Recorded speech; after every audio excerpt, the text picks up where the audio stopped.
Good morning, everyone. Hope you all got a great night's rest and are ready for another amazing day here at the California Investment Forum. All right, Daniel Su is the chairman of the William and Stephanie Foundation and chair of the hosting committee of the California Investment Forum. With a distinguished career that began with his role as director of the Minority Business Development Agency Business Center at the U.S. Department of Commerce, and further supported by his involvement with the California Export Council, Daniel has consistently demonstrated his adeptness in navigating complex business environments and fostering substantial economic growth. Here with the CIF, he's expertly guided this focus towards sectors that are at the cutting edge of technological innovation, such as AI, sustainable energy, and medical technology. And he himself has attracted over $1 billion in investments, thereby capitalizing California's growth into a global epicenter of innovation and economic development to position California at the forefront of global industry trends. His strategic guidance and deep industry connections have enabled businesses to thrive at an international level, further contributing to the state's economic dynamism. His extensive network and deep understanding of both domestic and international business dynamics have made him a pivotal figure in numerous high-stakes negotiations and deals. His focus on creating high-impact business strategies and his ability to synthesize complex market dynamics into actionable insights have marked him as a distinguished figure in the business community. Ladies and gentlemen, will you make welcome this morning Mr. Daniel Su. Thank you, Rebecca, and good morning to all of you. Such a nice bio. I think a few of those zeros might be off a little on deals funded, but nonetheless, we're happy to be here. Happy to see all of you back. For those of you who were here yesterday, we had a full day and a lot of information, some great back and forth, an excellent crowd, as well as technical speakers. Can I ask, by those of you who were here yesterday, how many of you made a connection where there's some possibility of doing transactions? Can I see, raise your hands? Great, great. And that is the purpose of us all being here together, to meet each other, share ideas, technologies, expertise, and get some deals funded. Today we have another action-packed day of more information, funding sources, back and forth, networking, and we're going to start today. First of all, I'd like to introduce a couple very important participants today. I may introduce California State Treasurer Fiona Ma.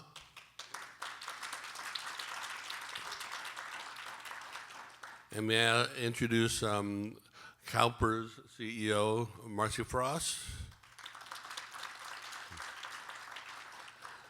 And throughout the day, we have some really excellent panels. We have a Google panel speaking on AI. We also have Angel Funding Group having another panel to speak about. And we have quite a few consul generals from throughout the world attending, whether it's the day session or the evening session. So we have a full day ahead. Get some coffee. Just sit back, relax, and listen to the show. So, let me first recognize our committee. For those of you on the California Investment Forum committee, please stand.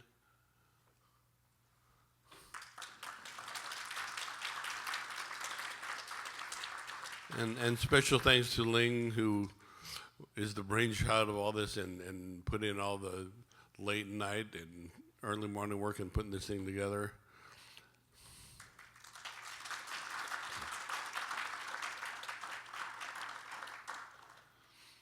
And That being said, why don't we start the day off by welcoming California State Treasurer Fiona Ma.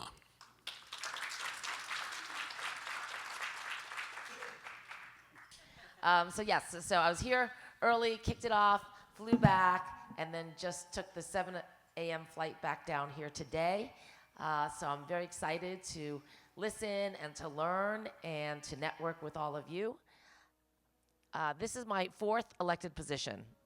I started my public service career on the San Francisco Board of Supervisors 20 years ago, then the State Assembly for 6 years, State Board of Equalization for 4 years, and then got elected as state treasurer in 2018 and reelected in 2022. What I love about this job is that I am giving away money. So what I have to do in my role, not only giving away money, but I really consider myself a connector. I like to travel around the state. Many of you I have met before. I've come and seen your property or your manufacturing site, your warehouse, to see, number one, where you are at your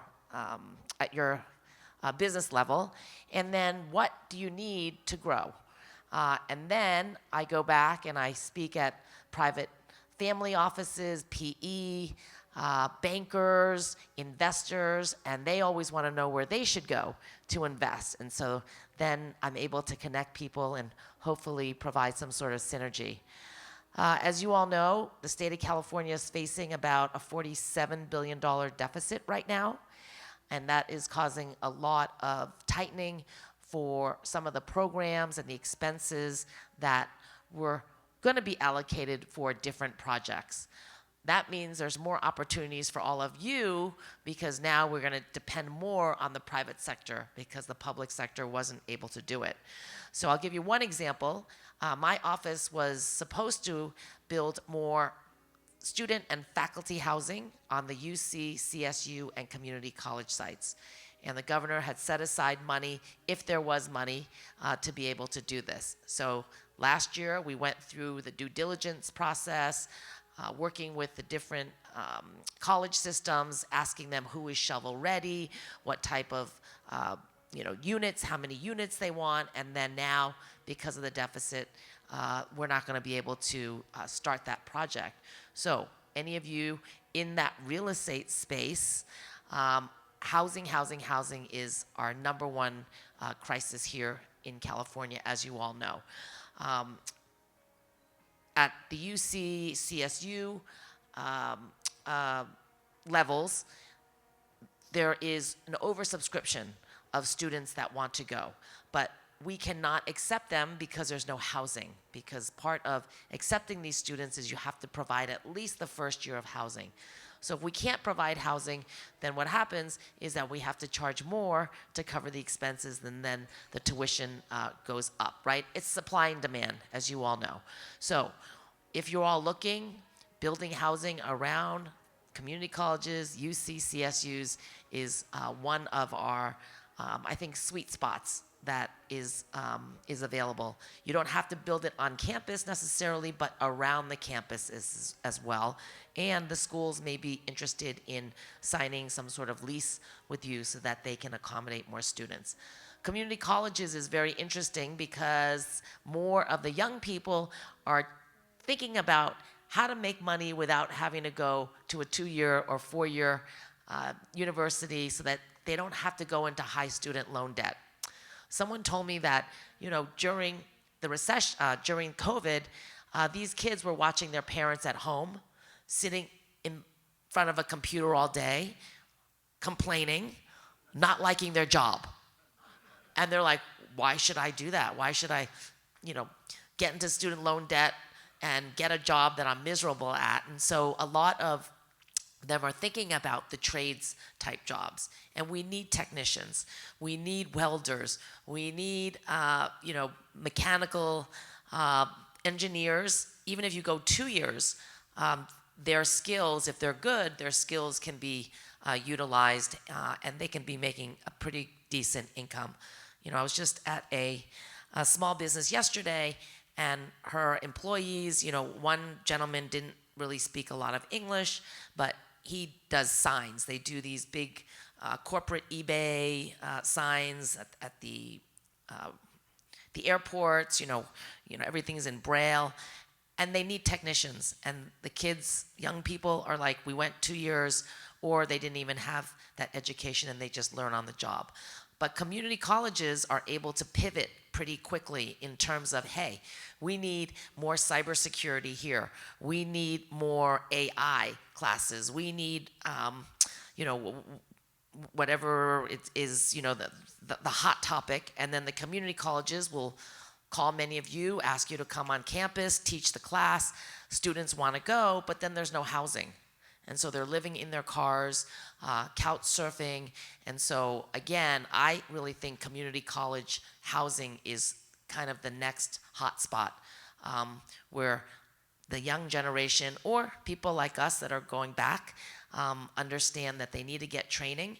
And these instructors are from the field, and they're actually teaching you real life experience versus having you read a book, right? That's kind of outdated. So that's one. The high desert, the Inland Empire, anybody from there? I know the mayor knows what's happening up there. I really believe that is kind of the golden goose, so to speak.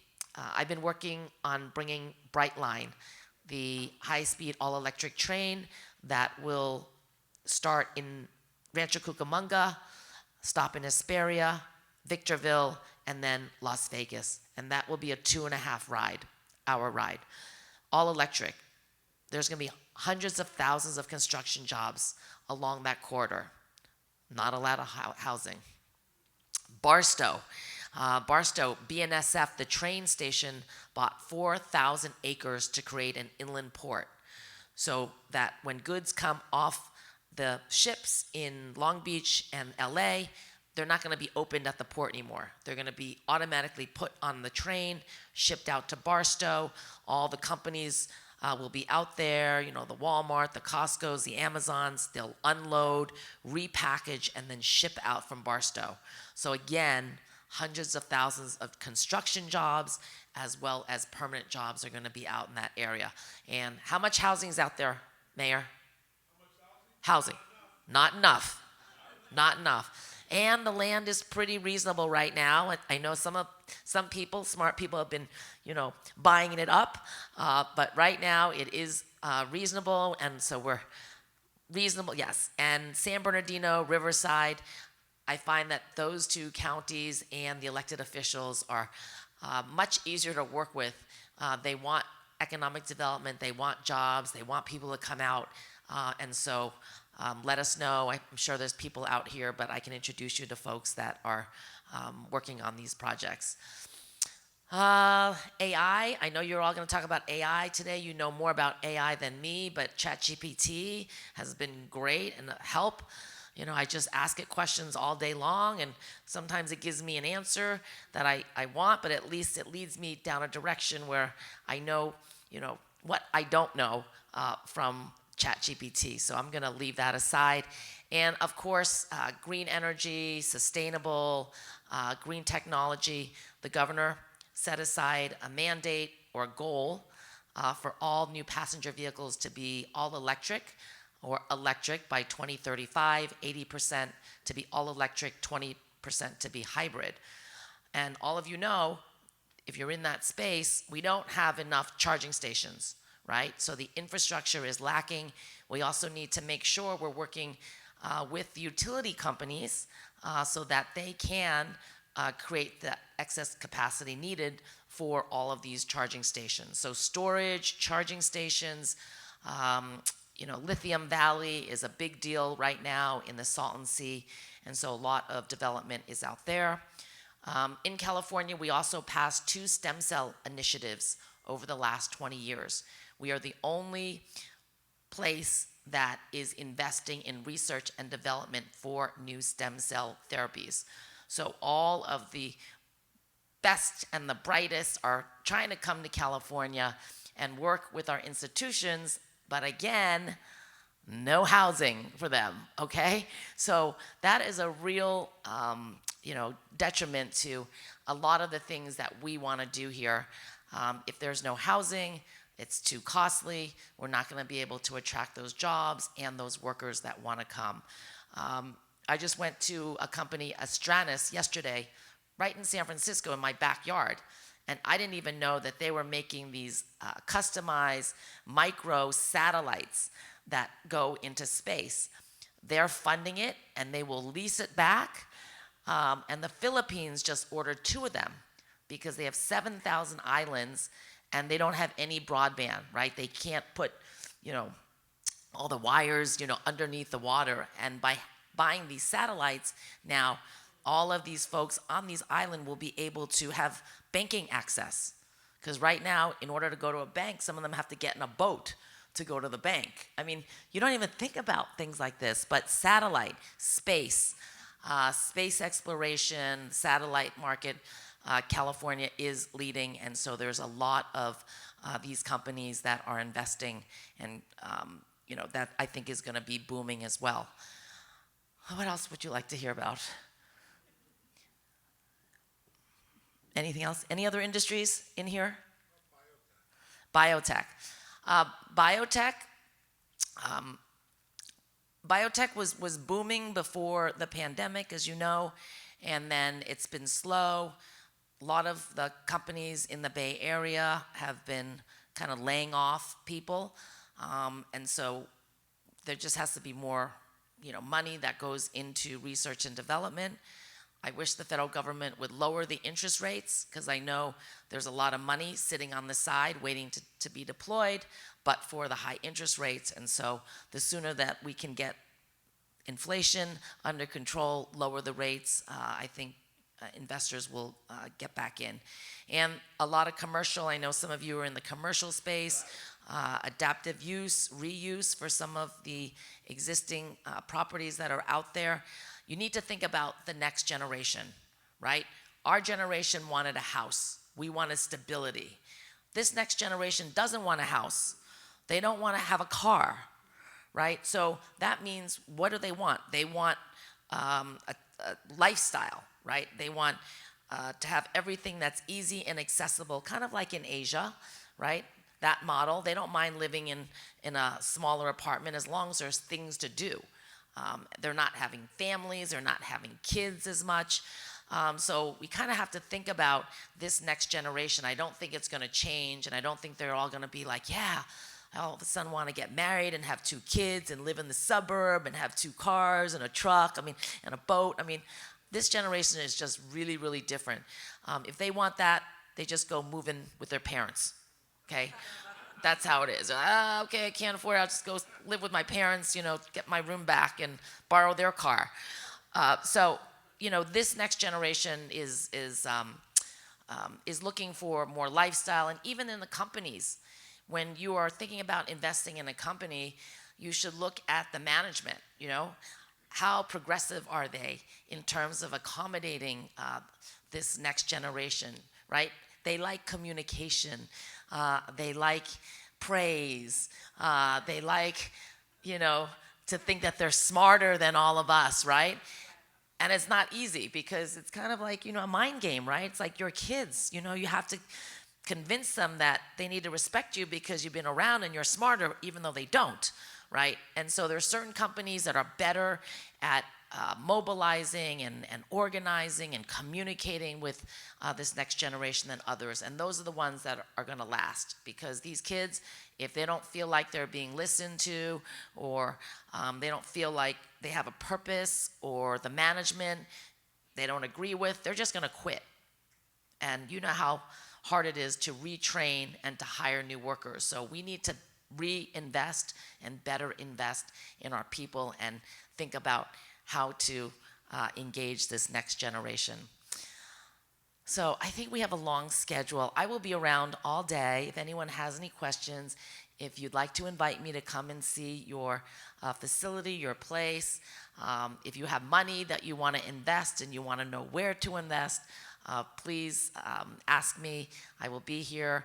I want you all to stay here in California, grow, move your manufacturing to the tiny home people, come to California, and then, we need to create more jobs and more tax revenues, and that's what makes California great, is our diversity, is our can-do attitude, is our ability to share, cooperate, and really help each other so that everybody has a win-win situation. So thank you all for coming out, and I look forward to hearing all of the panels here today. Thank you.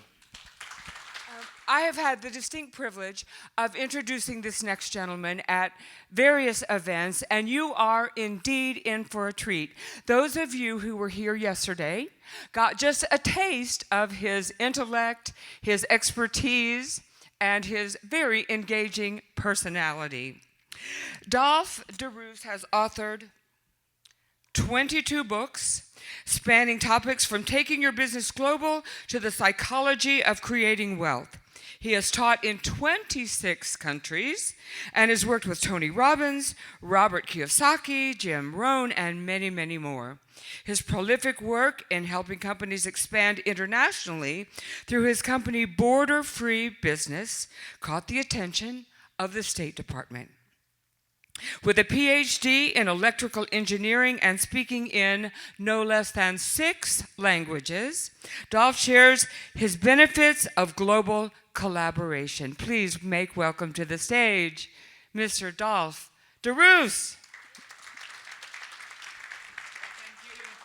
Yet again, Rebecca, thank you for your time. Thank you so much. And thank you. Please don't clap because you don't know if it's going to be any good yet. I want to start off with a story again, and that is that when my daughter was young, about 5 or 6, every night at dinner time, it was just she and I would ask her the same question. I would say, what did you learn today that you didn't know at breakfast time? And after an initial phase of her thinking I was really weird, of course now she knows I'm really weird, but anyway, she sort of got into this mode of answering the question. And then inevitably, as young kids grow up, they bring play dates home and they stay for dinner. So she had a young play date over, and I said, well, ladies, what did you learn today that you didn't know at breakfast time? And the visitor looked at my daughter as if to say, your dad is really weird. But Bella, my daughter, volunteered something she'd learned, and before long, the little girl also said, well, this is what I learned. The next afternoon, I overheard them talking in the backyard.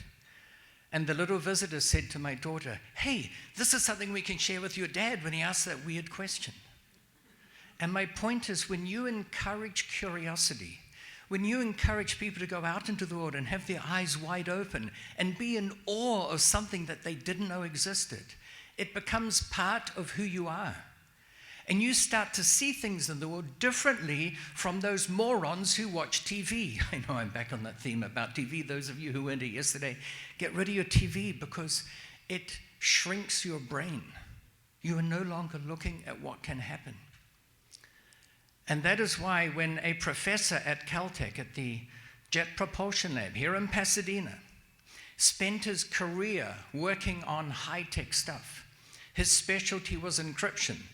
Now, during my PhD, I worked on encryption a bit too, but just for those of you in the know, most encryption involves doing bit substitution. The letter A might become an X, and the letter B might become a T. That's a simplified version of it, but that's essentially what encryption does. And it's relatively easy to decrypt because in the English language, the most frequently occurring letter is the letter E, so you can start to decrypt it. What he did instead is he took the channel through which the message was being sent and divided it into frequency bands, phase shifted it. It was so scrambled you couldn't even hear when a message was being transmitted. So consequently, it was banned by the NSA. And he came to me and said, Dolph, I've spent my career developing this. It is right now at the stage of commercial production. It's ready to go out into the world. And it's been banned. Will you help me? Well, let me ask you, would you have helped him? Would you have the guts and the temerity to go up against the NSA? I wouldn't normally, but I said, I'll look at it. And here's how I approached it. Instead of fighting them, that's a battle I'd never win, right? I went to them and said, hey, can we talk? Is there any way we can work together? I said, so I understand I'm not allowed to manufacture this here. And they said, no. I said, so even if I got it manufactured overseas, I couldn't sell it here. And they said, which part of the word no do you not understand? And I said, but that means I could manufacture overseas and sell overseas. And they said, we wouldn't like you at that point. I said, but given that, let's work out something that we can do. And we worked it out. And then I went to Japan. And those of you from yesterday remember, I was blessed as a kid to learn the language. I went to the top 4 manufacturers, Ricoh, Oki, Panasonic, and Matsushita. Well, Matsushita is Panasonic. What's the other one? Canon. And I said, we have this encryption technology. Between them, they made 86% of all the fax machines in the world. It got the approval of the NSA. They then encouraged us because we were trying to woo Greece as a new partner in our global keeping the order of things going. We sold it to the Greek Air Force with government approval. We sold it to Turkish Telecom.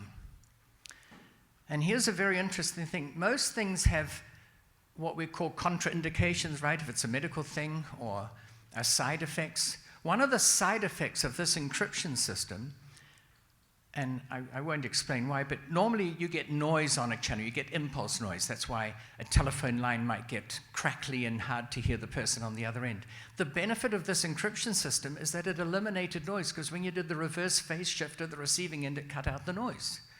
So it worked equally well as an encryption system that could not be cracked as it did as a noise eliminator. So we had this product. We manufactured 2 versions. Functionally, they were identical. The difference was in the label. One was called, in essence, an encryptor, and the other one was called, in essence, a noise eliminator. And you would be stunned how many of our clients around the world were not interested in encryption, but they absolutely wanted the noise eliminator, and others who didn't care about the noise elimination, but they wanted the encryptor. It's marketing. It's how you present it. And the lesson here is there's always a way around it, but you have to have your curiosity on full beam. And I challenge all of you, because I'm big about going global, right? Take your business global. We can get investors from overseas. California is getting a lot from overseas at the moment. I would put money on it. I'd put my reputation on the line. If we formed a delegation to go to Asia next week, we would come back with more money than you could dream possible now. We'd have more deals going. The only thing stopping us is we delude ourselves that we've got commitments next week. Cousin Mary's got the engagement party, and there's a football game on. I promised my buddies I'd go. What is stopping you? And so I'm trying to put people's curiosity open to say, yeah, let's do it. Let's go.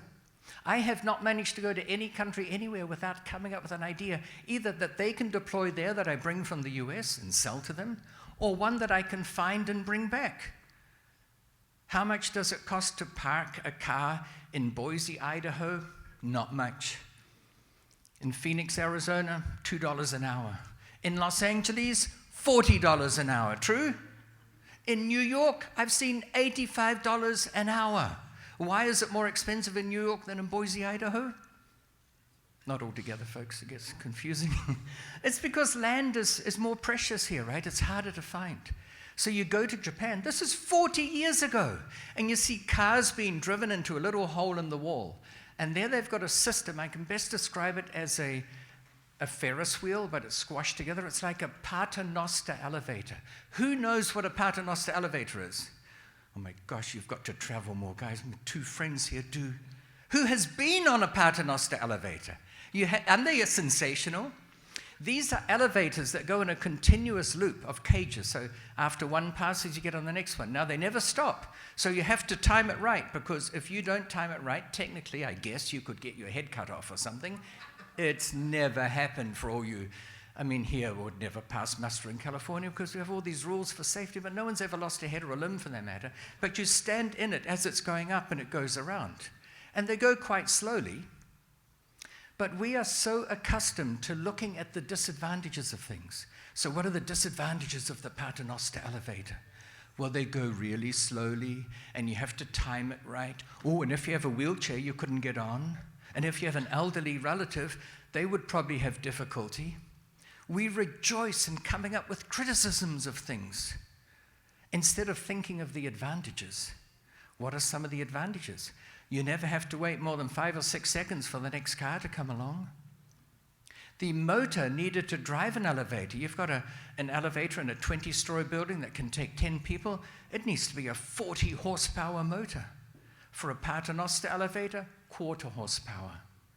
Electricity consumption is a lot less, right? And they're absolutely fun. So anyway, these car parks are a bit like a paternoster elevator where you put your car in, it goes up, you get a plastic card like a credit card that lets you know where your car is. And now you can stack 80 or 100 cars in the widths of 2.5 cars and however high you want to make it against a blank wall. No wasted space with driveways, no muggings in the car parks, no scratchings of cars, no thefts, no rapes, nothing. It is completely safe. And so we've got to shift our focus from how can we adapt what other people have that's working. So I brought that back from Japan to America. Were they cheap? Depends what cheap is for you. It's $500,000. Is that cheap or expensive? The answer should be, well, it depends. How much does it generate for you? And if you can sell car parking spaces in New York with these contraptions that you spend $500,000 putting in, and offer it not at $85 an hour, but at $60 an hour, and it's completely safe, you can make huge profits. We were getting an ROI of 89% from them. I think that's a good investment. So just thinking differently. Will it work in every city? No, not in Boise, Idaho. But they've got things in Boise that we can deploy elsewhere. It's just thinking differently. And to think differently, you've got to read more. Read books. Reading books is a lost art. Read more books. You can get the summary of someone's entire life if it's a biography or an autobiography. You spend $30 and 3 hours consuming this biography, and you can get the essence of a person's entire life that you can consume within a day. Is that a good trade-off? I see a lot of nodding and a lot of people saying, I want to nod, but I'm scared he'll ask me, why aren't I reading more books then? And the other way of doing it is to meet with people, to communicate with them, to sit down and look into their eyes, check out the color of their eyes, and not only tell them what you want to share, because most people, when they listen, they're just listening for the other person to stop talking. That's my chance to get my bit out. Well, let me tell you something. As long as you're talking, you learn nothing. Much as I don't mind being on stage, I'd rather be in the audience listening because that's how I learn. I learn from Fiona every time here. Wasn't she great, by the way? Let's give another round of applause for Fiona. Great. And she talks about the housing crisis here. Let's go back to Japan for a moment. Right now in Japan today, there are 16 million vacant homes, and you can buy them for about $100. And as some of you know, I've written, I think 15 of my books are on real estate. I'm a big proponent of investing in real estate. Is my 15 minutes up? Holy smoke. All right, I'm going to speed it up.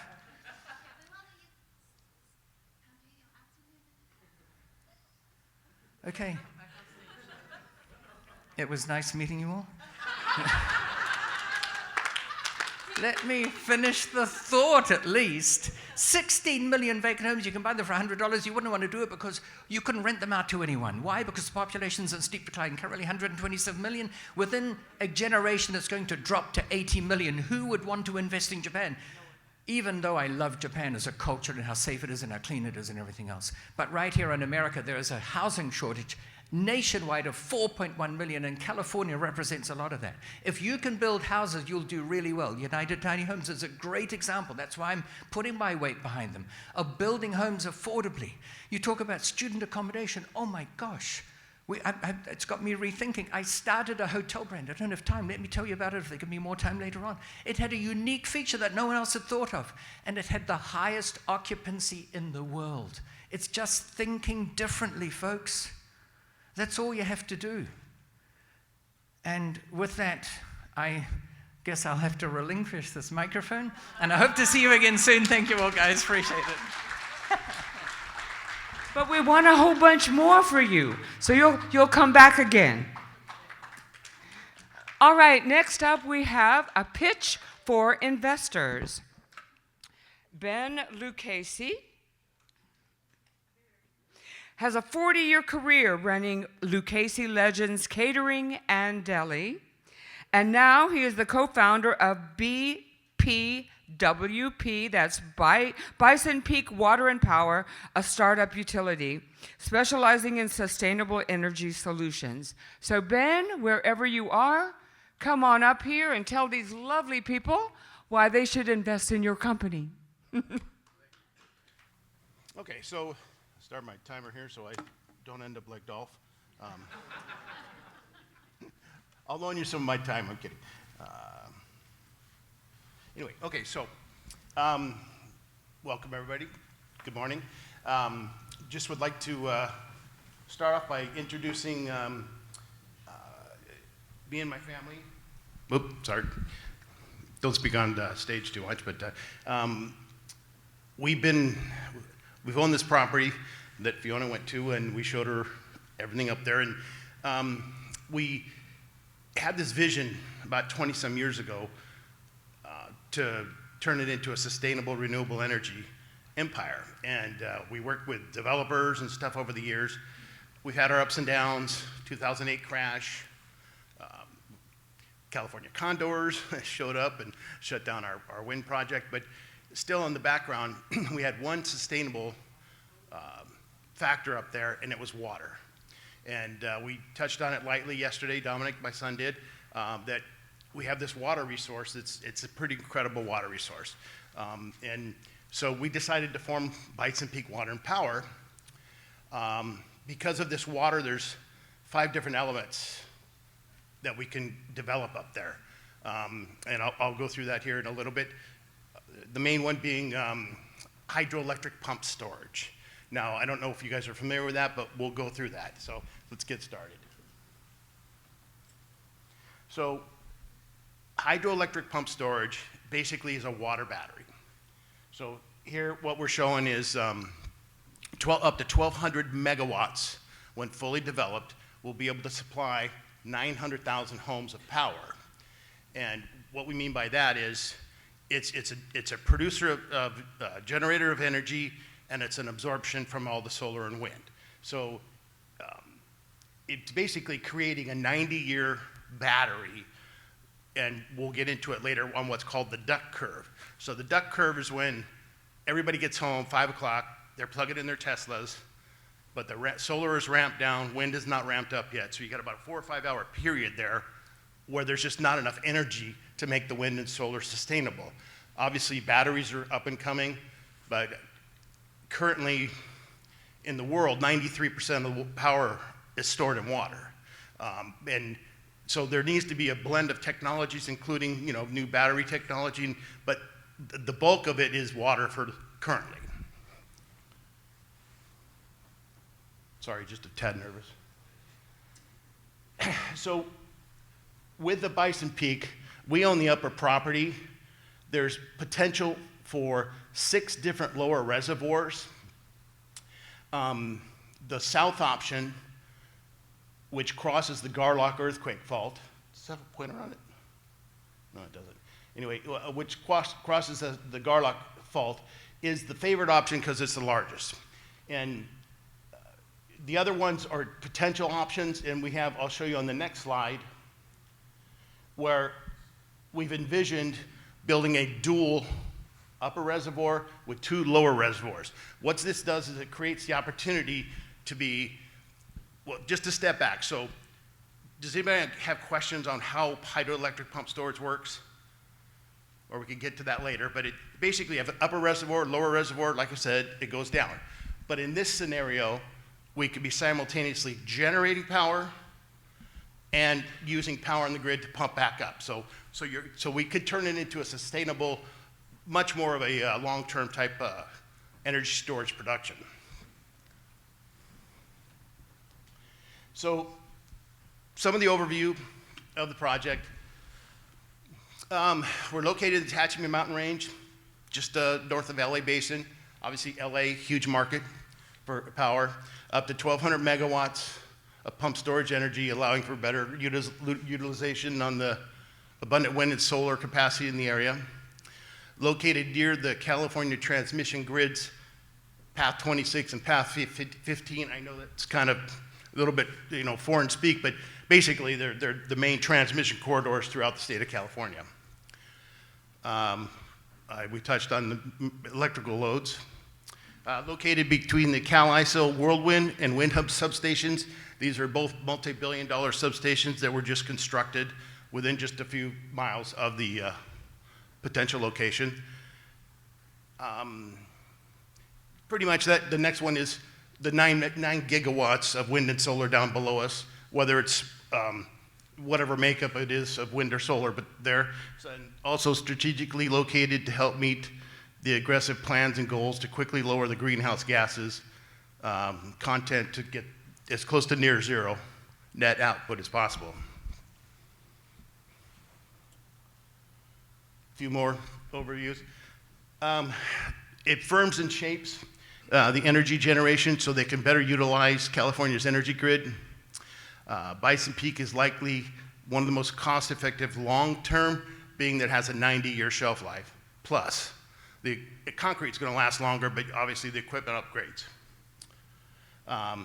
CARB, which is California Air Resources Board, evolving strategy includes a scoping plan to update the focus on reducing electric sector greenhouse gas emissions to as near zero possible by 2030 and beyond to 2040 and 50.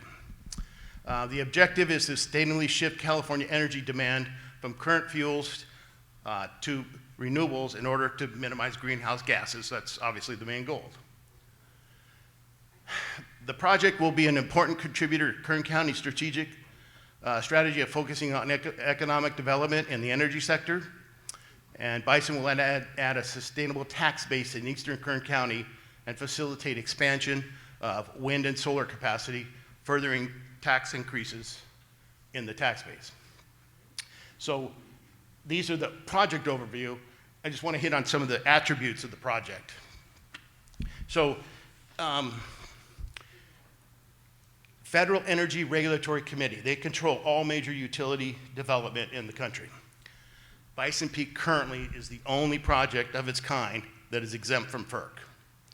And that is a huge factor. The exemption comes from land control, the fact that water is coming from the property, and that there's no federal lands or navigable waterways that are affected. And we'll get into that later. We are a closed loop project. Being exempt from FERC means it's a local California dams and safety and County of Kern permitting process. And mind you, this is a huge project. And to have the FERC, where they're not over-regulating it, makes it just much easier to permit. It's in Kern County. 75% of the renewable energy in California is from Kern County. They are very, very pro development of green energy in Kern County. We've met with the county supervisor multiple times. Supervisor, yes, we have, but also the planning commissioner. And she calls us the boys. She says, boys, when are you going to get me this permit and planning on my desk? But anyway, we're working on that. Bison Peak Pump Storage is a very high head project. What we mean by that is, head is the amount of fall the water goes from the upper reservoir to the lower reservoir. And on the next line, but the options run before 2,400 feet to 33,060 feet of head, with penstocks as much as 12 foot in diameter. Every 2.1 feet water falls generates 1 PSI. The more head, the more PSI, and way more power from a lot less water. We are planning to use upwards of 6,000 acre-feet of water. And if you heard yesterday describing the water, 324,000 something gallons in per acre-foot. But we will be using, to generate the 1.2 megawatts of power, up to between 5 and 10 times less than any other project, using the same amount of, producing the same amount of energy. We're using 10 times less water, up to 10 times less water. We're Again, we're over 750 foot, overlooking 9,000 plus gigawatts of renewable energy generation. Basically a battery megastore in the middle of Flashlight City. That's what we kind of term it. 9 gigawatts is enough to supply over 6 million homes with green power. So obviously it's quite a bit of power. By the way, Hoover Dam is 1,400 megawatts. So we've assembled a pretty experienced team. This is the Alton Wind Energy Center down below us, part of this 9 gigawatts of wind that we're talking about. We're working with some of the guys that originally were working to develop our wind farm. Ed Dugan, Chris White, and then Mario, my brother, me, and my son Dominic, and the rest of my family. So the Bison Peak track record, we're part of this, but it's mostly from Ed Dugan from Oak Creek. They originated the Alton Wind Energy Center at 1,546 megawatts. At the time was the largest project of renewable energy wind in the country at the time. Key proponent of the 4,500 megawatt Tehachapi transmission project, the FERC precedent-setting renewable energy transmission project, pioneered the Oak Creek Wind Farm, major industry recognitions, a lot of good talent on the team. So this is just giving you an overview of, and I do have a couple of videos to show you too, how hydro pump storage works. Obviously, I've given you the lowdown, but you have an upper reservoir, you have penstocks, they hit a turbine, then they have what's called the tail race that goes into the lower reservoir. And then you have the power generation house, and typically that powerhouse is always located underground, about a quarter mile underground, just because there's so much pressure from the pipes. And then basically, during time of excess power in the grid through solar or wind, at night when everybody's asleep and the wind turbines are howling away, that's when you get the power cheaper and you pump it back up, and it's up on the hill waiting to come down and create more power.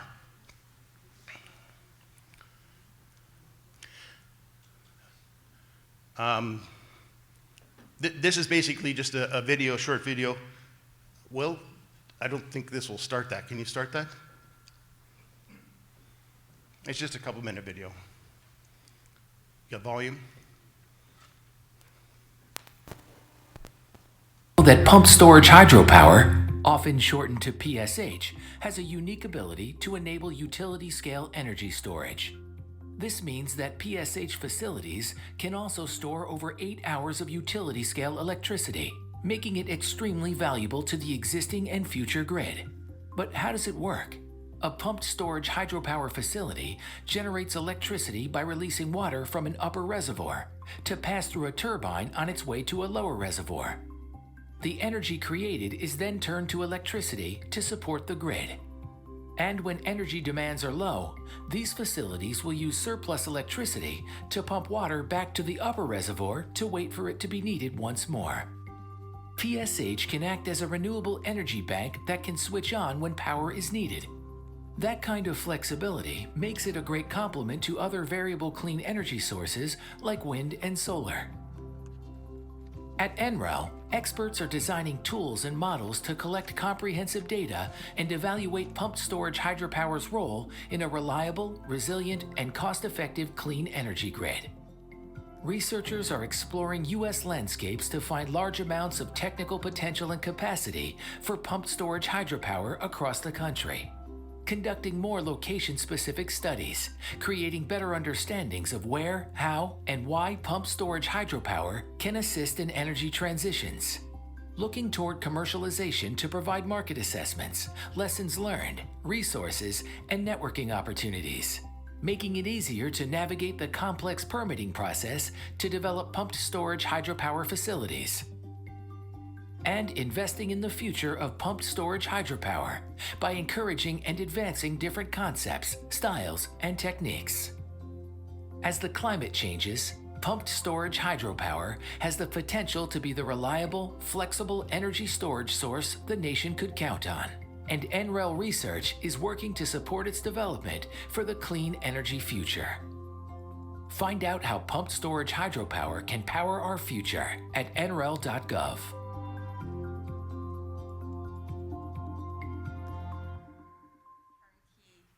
Like in this country outside California, how much of the investment is dependent on the geolocation and the characteristic of, you know, the upper and lower? Yeah, well, You see, everything about pump storage is location, location, location. You can't just put it Exactly. anywhere, right? Right. Currently, and we'll get some slides later, but there's currently just over 40 projects that are permitted, that are operating right now. There's one that's called Helms, which is also 1,200 megawatts, just north in Fresno County. And there's Castaic, Pyramid, I don't know if anybody familiar with that. That is a pump storage project. That's 1,540 megawatts. Interesting story behind that one is, you've ever driven along the High Freeway and you see the Pyramid Lake on the right-hand side? Okay, well, Castaic is down below.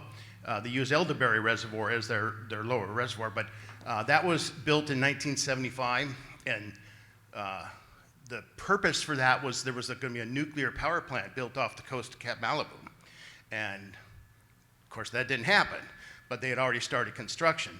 And I've toured that facility many times because of our catering company. We used to cater for LADWP, but anyway, it was going to be like the red herring for them, where they spent $400 million building this project, 1,500 megawatts. Time was only 1,200, and they expected it to be a huge loss for LADWP, but it's since paid for itself 10 times over because of its ancillary services being on the California aqueduct. So it's location, location, location when it comes to pump storage. That was the unique part about our property, is that the gentleman we originally worked with, he has plotted about 1,000 places in the United States that you can put pump storage, and most of them are extremely remote. But we happen to be right in the epicenter of where the power needs to be stored. So it's just a really unique, are we up and running? Okay, but anyways, that answer your question? yeah, thank you. Okay. Why are you exempt from FERC? What's that? Why are you exempt from FERC? We're not affecting any navigable waterways. We're using water from the property. We actually have the ruling from them.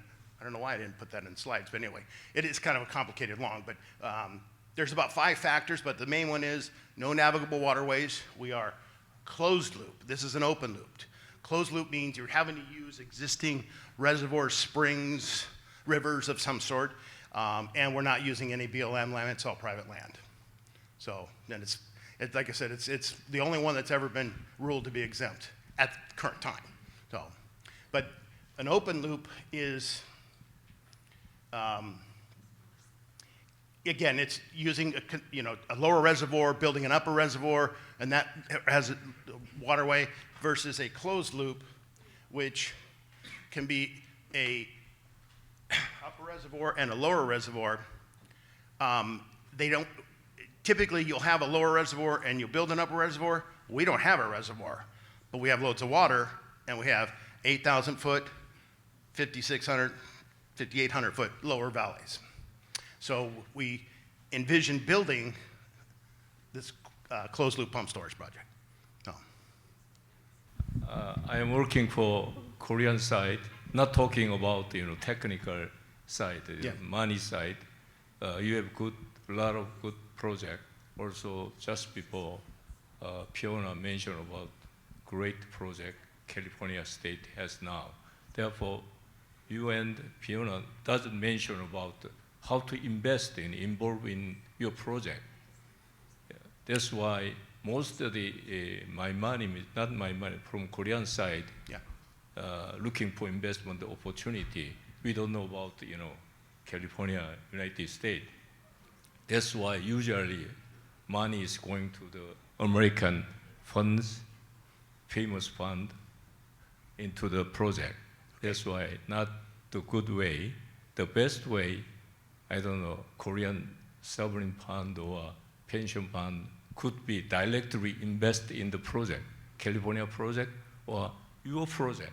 It's very easy. I can do, I can arrange, meeting or introduce investment opportunity. Yeah, we'd love to sit That's down and why, talk with you, definitely there is great, risk there. But, behind you, California State is to support your business.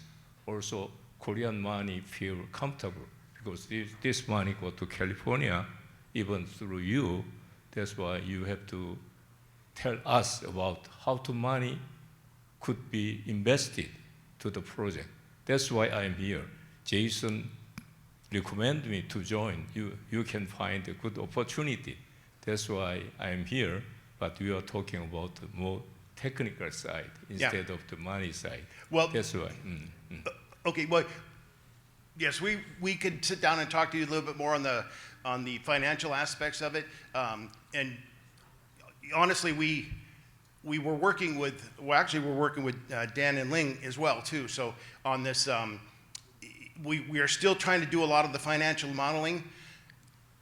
The pump storage is only one of 5 of different aspects of this. Because the water gives us the ability to create municipal water, right? And if you didn't see the presentation yesterday, that was all about us being on the Garlock Fault with this huge hydrological water structure on our property. And then we're sitting above 9 gigawatts of wind and solar. And a huge amount of this wasn't developed because of the California condor, but now they have new species-specific radar mitigation to detect condors, which now they are going to allow us to start building, not just us, but our neighbors down below that weren't allowed to build, now they're going to be able to build. So we could produce potentially up to 300 or 400 more megawatts of wind and solar on top of the hydro, which leads us into green hydrogen potential, right? And hydrogen is a huge thing, right? And so when we mentioned like the inlet seaport in Barstow, there's also going to be one in Mojave, right next to the Mojave Spaceport. And this is all about, as the crow flies, about 18 miles from us. Then it goes down to as simple as we have this water coming out of the ground or wells at anywhere from 120 to 145 parts per million, pure clean water, bottled water, right? So there's just a lot of different attributes to this. And then developing more wind and more solar. And like I showed you, the dual aspect, it's a pretty unique concept and project. But there's 5 projects rolled up into one. A lot to, yes? Excuse me. I was just asking if there's potential, given the amount of power that you're producing, if there could be a carbon credit component that you could sell to others who are not producing clean energy. Yeah, we've been, obviously, after this for 20-some years. It's not been in our hands a lot of the times because developers will pick it up because our kids are getting mad for us destroying their inheritance. But anyway, trying to keep the project going. But so the, yes, but it all depends on what's in legislation right now because carbon tax credits are there. The problem is that bulk energy storage like this right now is kind of rolled up in the same as wind and solar production. They really should be separated out because storage, bulk storage, is what makes wind and energy a viable, sustainable product. And it's not that they can't. I mean, obviously batteries and the whole 9 yards, but I mean, we need a little bit of everything to make a complete circle, to make it sustainable, yeah. Yes? And what's the minimum megawatt or gigawatt that would make sense from a pumped hydro standpoint to be a viable project? I mean, we actually were looking at a 70 megawatt micro pump storage project, which isn't going to involve these huge reservoirs. So it could be done with tanks, but maybe just set it up as a long-term, 24-hour type of situation. So smallest was 70 megawatts. Smallest pump storage was about 550, and then obviously 1250 for the single reservoir, and about 2,000 for combined for the 2 reservoirs. So let's say for 1,000 megawatt, what would be the capex? Ballparkish. I think that's what the gentleman from Korea was sort of asking. Okay. Mario, what was that, like 1.7? 1.7 billion. But this, again, was a couple of years ago.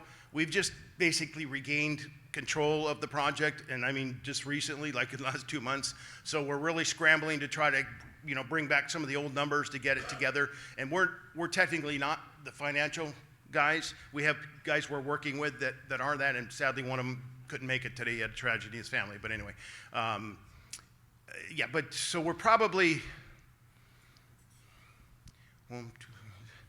So probably, yeah, I'd say we're probably right now currently about $2 billion on a 1.2. The last question, sort of a comment.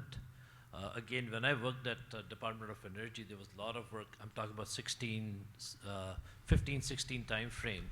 A lot of work going on microgrids involving pumped hydro, Yeah. possibly compressed air, Yep. and your CRS. favorite topic, lithium batteries. Yes. Okay, and power generator like a solar, wind. I think what you're talking about here, using a microgrid or a mini grid, whatever the case might be, Yeah. concept would make it optimized for cost and optimized not only for capex but also for opex. So I'm sure you and your financial folks are possibly looking at that, but that is very essential I'm talking about from a California standpoint to build these microgrids with Yeah. all of the above. Yeah, we actually just started collaborating with a microgrid company, smaller microgrid company, about trying to make more of a universal combined project with all of this. Yeah, the generator plus the Yeah. storage part of it, Right. and have different components. Yeah, I mean, there's a thought of using these large 10 megawatt engines that can be converted to run on hydrogen, and have a bank of 10 of those, so you've got 100 megawatts going into the grid with 0 emissions, right? And we're making the hydrogen right there on site. Look at IRA's 48C. The second round of tax credits are coming up Okay. here in the next couple of months. And Sparks, I'm pointing towards Kyle because he got us 48C tax credits. Something like this would be very, very, it covers 30% of the capex. Wow. Okay, great. We're getting to the end here. Okay, so closed loop, we went through that. These are the licensed pump storage projects, and you can see based on the size of the megawatt capacity, obviously you see 5 of them in California. We counted the other day, I think that equals about 40. These are ones that are in the pipeline, potential hydro pump storage projects that are in the pipeline, preliminary permits. Now, these are all FERC related. That's when you see under pump storage development, yellow, green, red, whatever that color is in blue. So the yellow ones are all pending preliminary permit. That means they've not received their permit from FERC yet. So there's a long licensing process, and once you get a FERC permit, it's good for 3 years.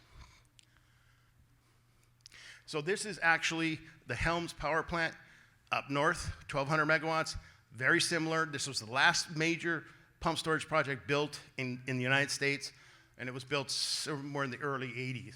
Let me just kind of skip through it. Then we don't need to see the other videos. This is the Castaic one I was telling you about.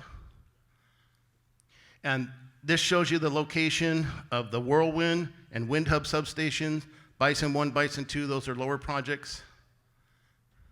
And then just some more slides showing, the cutting down on the carbon greenhouse gas. This is the duct curve showing where at the bottom down there in 2023, the more solar that comes online, the more it's pushing that belly of that duct curve down. What that means is they're turning solar plants off. They're turning solar plants off because they have nowhere to store the power. This was a short video about the duct curve, but I know I'm running over here.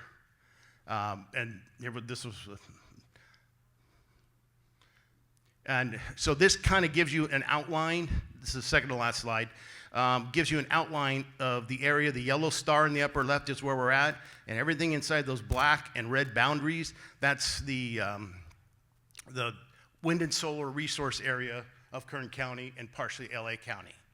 And we're basically right in the hub of that.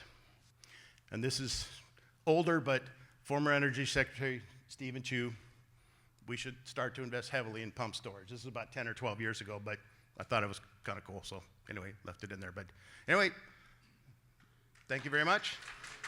Okay. All right, Marcy Frost is the CEO of California Public Employees Retirement System, or CalPERS. She joined CalPERS in October of 2016, and she is the second woman to head America's largest public pension fund. CalPERS administers a defined benefit retirement system for more than 2 million largest purchaser of healthcare benefits, covering more than 1.5 million lives. As CEO, Marcy oversees a global investment portfolio of, get this, $464 billion. She also oversees an experienced team of 2,800 professionals and 3 lines of business for the fund, which are pensions, health benefits, and investments. Marcy also expanded CalPERS' stakeholder outreach to ensure all parties are informed and have a voice in decisions and the future of the system, which is a very remarkable thing. She's also been appointed as a guardian for the Council for Inclusive Capitalism at the Vatican and serves on the United Nations Global Investors for Sustainable Development Alliance. In addition, she currently serves on the board of directors for several different companies, including Ceres, the Pacific Pension and Investment Institute, and the Toigo Foundation, which supports the development of diverse investment leaders. And before I bring up Marcy, we're going to see a short video.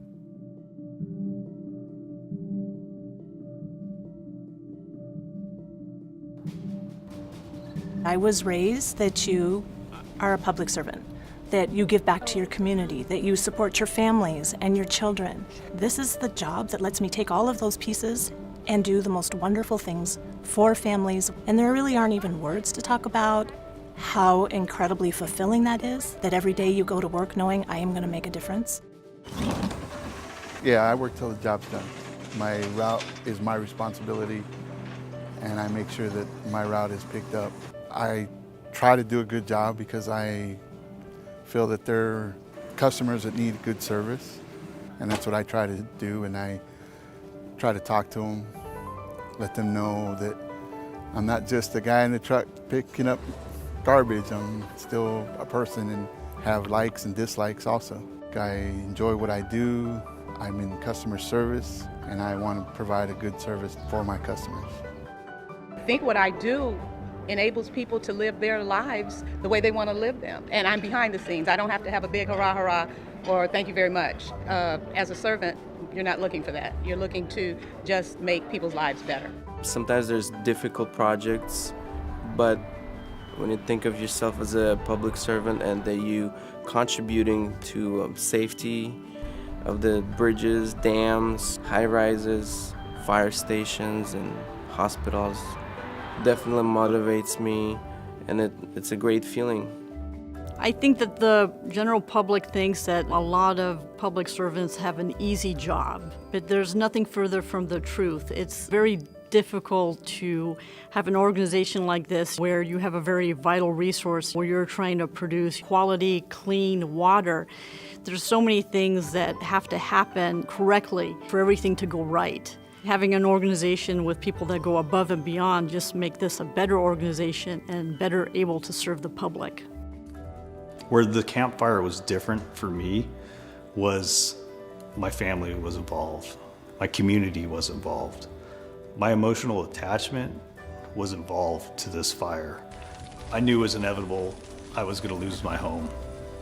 Everything that my wife and I have built together was going away.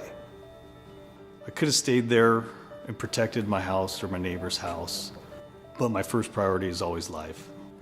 That's the public service that we provide. It's people in their worst moments that we go to help. And we have to be ready for that call when it comes. I never imagined that I would be working with victims of mass violence and terrorism. That was never part of the plan. But when 9/11 happened, I realized this really was my path. We will help people get through some of the worst times in their lives. I'm just so grateful that I can help people recover from pain and really move to a place of healing and knowing that we're part of that healing process. Going home every night and knowing that you've made that difference or have the potential to make that difference and that you can basically do the work that other people shouldn't have to do is it's pretty rewarding. It's gratifying to take your gift that God has given you and give it to someone else and see the growth of it. A good day on a job is like sending a student home with a smile on their face and knowing that that student accomplished something for the day and they had a good day. That's what's important, being a life toucher. Thank you so much. So what a great job I have representing all of the public servants in California. This is just a glimpse of what we get to do each and every day. We also play this at our new employee orientation. We think it's extremely important that as new team members join CalPERS, that they understand why they're there, that they're mission aligned. And we put a lot of effort into ensuring that we're hiring the right talent who can serve our members. So I'm going to have some slides here that we can go through. So if we go proceed to the next slide. Is it up here? Okay, thanks, Lane. All right, so like I said, the video was just an example of the members we serve. But we serve over 2.2 million members here in the state of California. And the total fund value has ticked up a bit. We actually did hit, a couple years ago, we hit that $500 billion mark. I think what's really interesting when I'm talking to a group of ideas or innovation individuals is that there's almost $1 trillion sitting in California, Sacramento, California, allocated by two big funds, of which Treasurer Moss sits on both of those funds. And she indicated that she's a convener, so really appreciate this opportunity to get to know you all, but also for us to share our investment strategy, some of our target markets. Energy certainly is in our target market as well. We don't do as much directly, but we can talk through that. We pay $31 billion in benefits out of that $480 billion portfolio, and 80% of those benefits are spent here in the state of California. So I always like to think that we're an economic engine, that the public employers give us the money, we invest the money, we expect to get 6.8% return on that money, and then the retirees of the system get to go back out and spend that money in the communities. This is what we fondly call our pension buck. And the reason that 56 cents of every dollar that's paid to a pensioner is done through the investment earnings on the portfolio. Now for me, I actually have some background in another pension fund, the Washington State Investment Board, and this dollar looks a little bit differently there, but we're working on it. 80 cents out of every dollar in that fund comes from investment earnings. The reason ours is a bit lower is that we do have what we call an unfunded liability. And that unfunded liability gets created when we don't hit our investment return target. And that is an area that is of extreme focus for CalPERS, and that has to be done through the investment lens. So where I'm spending a lot more of my time is getting to know new managers, getting to get to know new innovators, getting to work with Fiona, because she's right, she's everywhere. I think she's the busiest person I know. If you follow her on LinkedIn, you'll see what I see every day when I check in on her. So we do an asset allocation of the $480 billion. We have a 13-member, I'm not going to use these notes. We have a 13-member board, and every 4 years, that board goes through the strategic asset allocation. So some investment funds use more of a reference portfolio approach. We actually use a strategic asset allocation where we decide, first and foremost, what is the board's risk tolerance? How much volatility are we willing to work our way through? When we're a 64% funded portfolio, and that was the case about 7.5 years ago, you have to really be concerned about downside risk protection, that we have that asymmetric risk in the portfolio. The downside is going to hurt you a lot more than the upside is going to help you. Now, over time, we have been ticking that number up, primarily through better investments, better relationships, and good markets in some cases. But this is the way that we're allocated right now. And we did make a couple of adjustments just this year that will go into effect on July 1, which could be of good interest to all of you. So public equity, we were at 42%. We're ticking that down a bit so that we can do an uptick in private equity and private credit or private debt. Private equity, you see, is coming up 4%. And the strategy really on the private equity team has been moving away from the mega buyout funds. We have a board that has very strong interests and policies around labor, around human capital, around workers. And what we were finding is there's a lot of risk that gets carried in the buyout fund as it comes to labor principles. Typically, those companies are bringing down compensation, or they're restructuring the company that may have a more direct impact on its employees and its workers. Along with that, we also found that over the 15-year look back that we did in our private equity program, that we were really inconsistently pacing. And so at the time, after the 08-09 financial crisis, we had stepped away from private equity. Well, those happened to be the best vintages in those next 10 years following. And we missed out on all of that opportunity, as well as the opportunity that was happening in Silicon Valley with all of the venture capital and innovation happening there. We were not investing there, and we were not investing there at scale. Fixed income, again, that's coming down a bit. We've got a great program there. We just put in an emerging market debt strategy that's performing extremely well. That's something the board did about 2 years ago. Private debt is really interesting to us. So we had an allocation at 5%. We're not even at 5% yet, but the deal flow is so high that we think that we can actually get to 8% over the next 2 to 3 years. And now we'll have to watch the regulatory environment in banking to see if that's still going to play out to be true.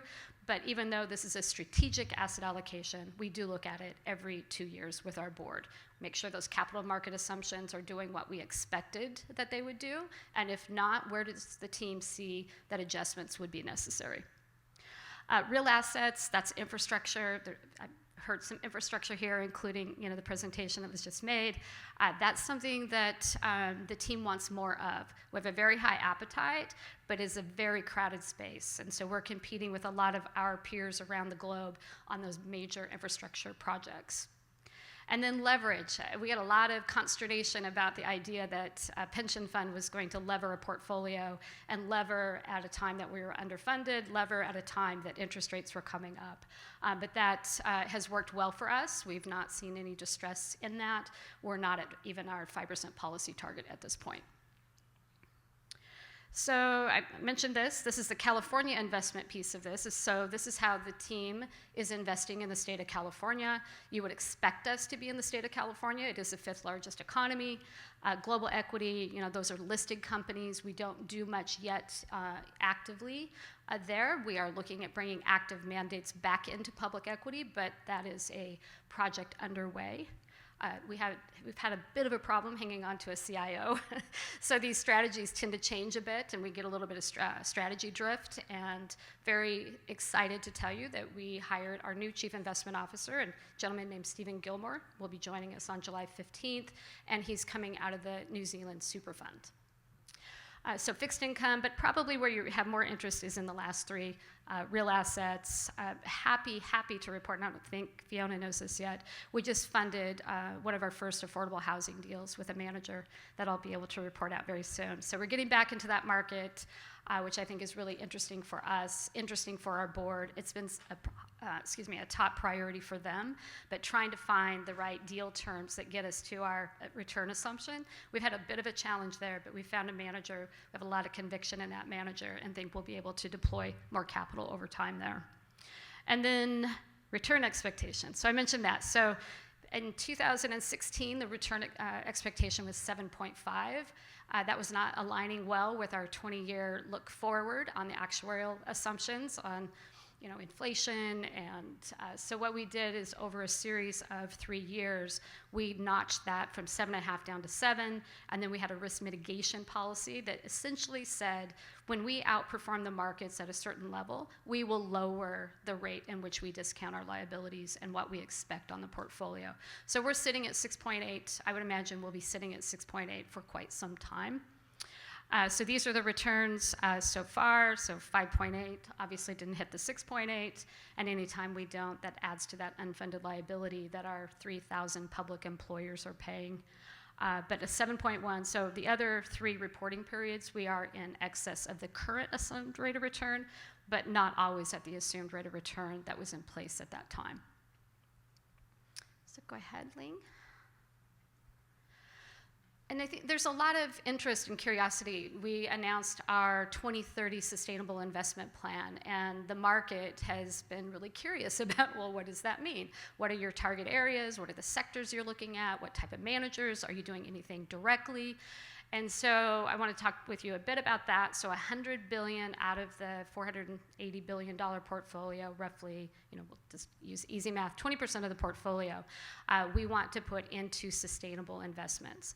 And that has really 2 components to it. One is on the energy side, right? So climate technology, climate adaptation, climate moving companies, giving companies capital to move from brown to green, but it also has a diverse manager component to it as well, and I'll talk through some of those.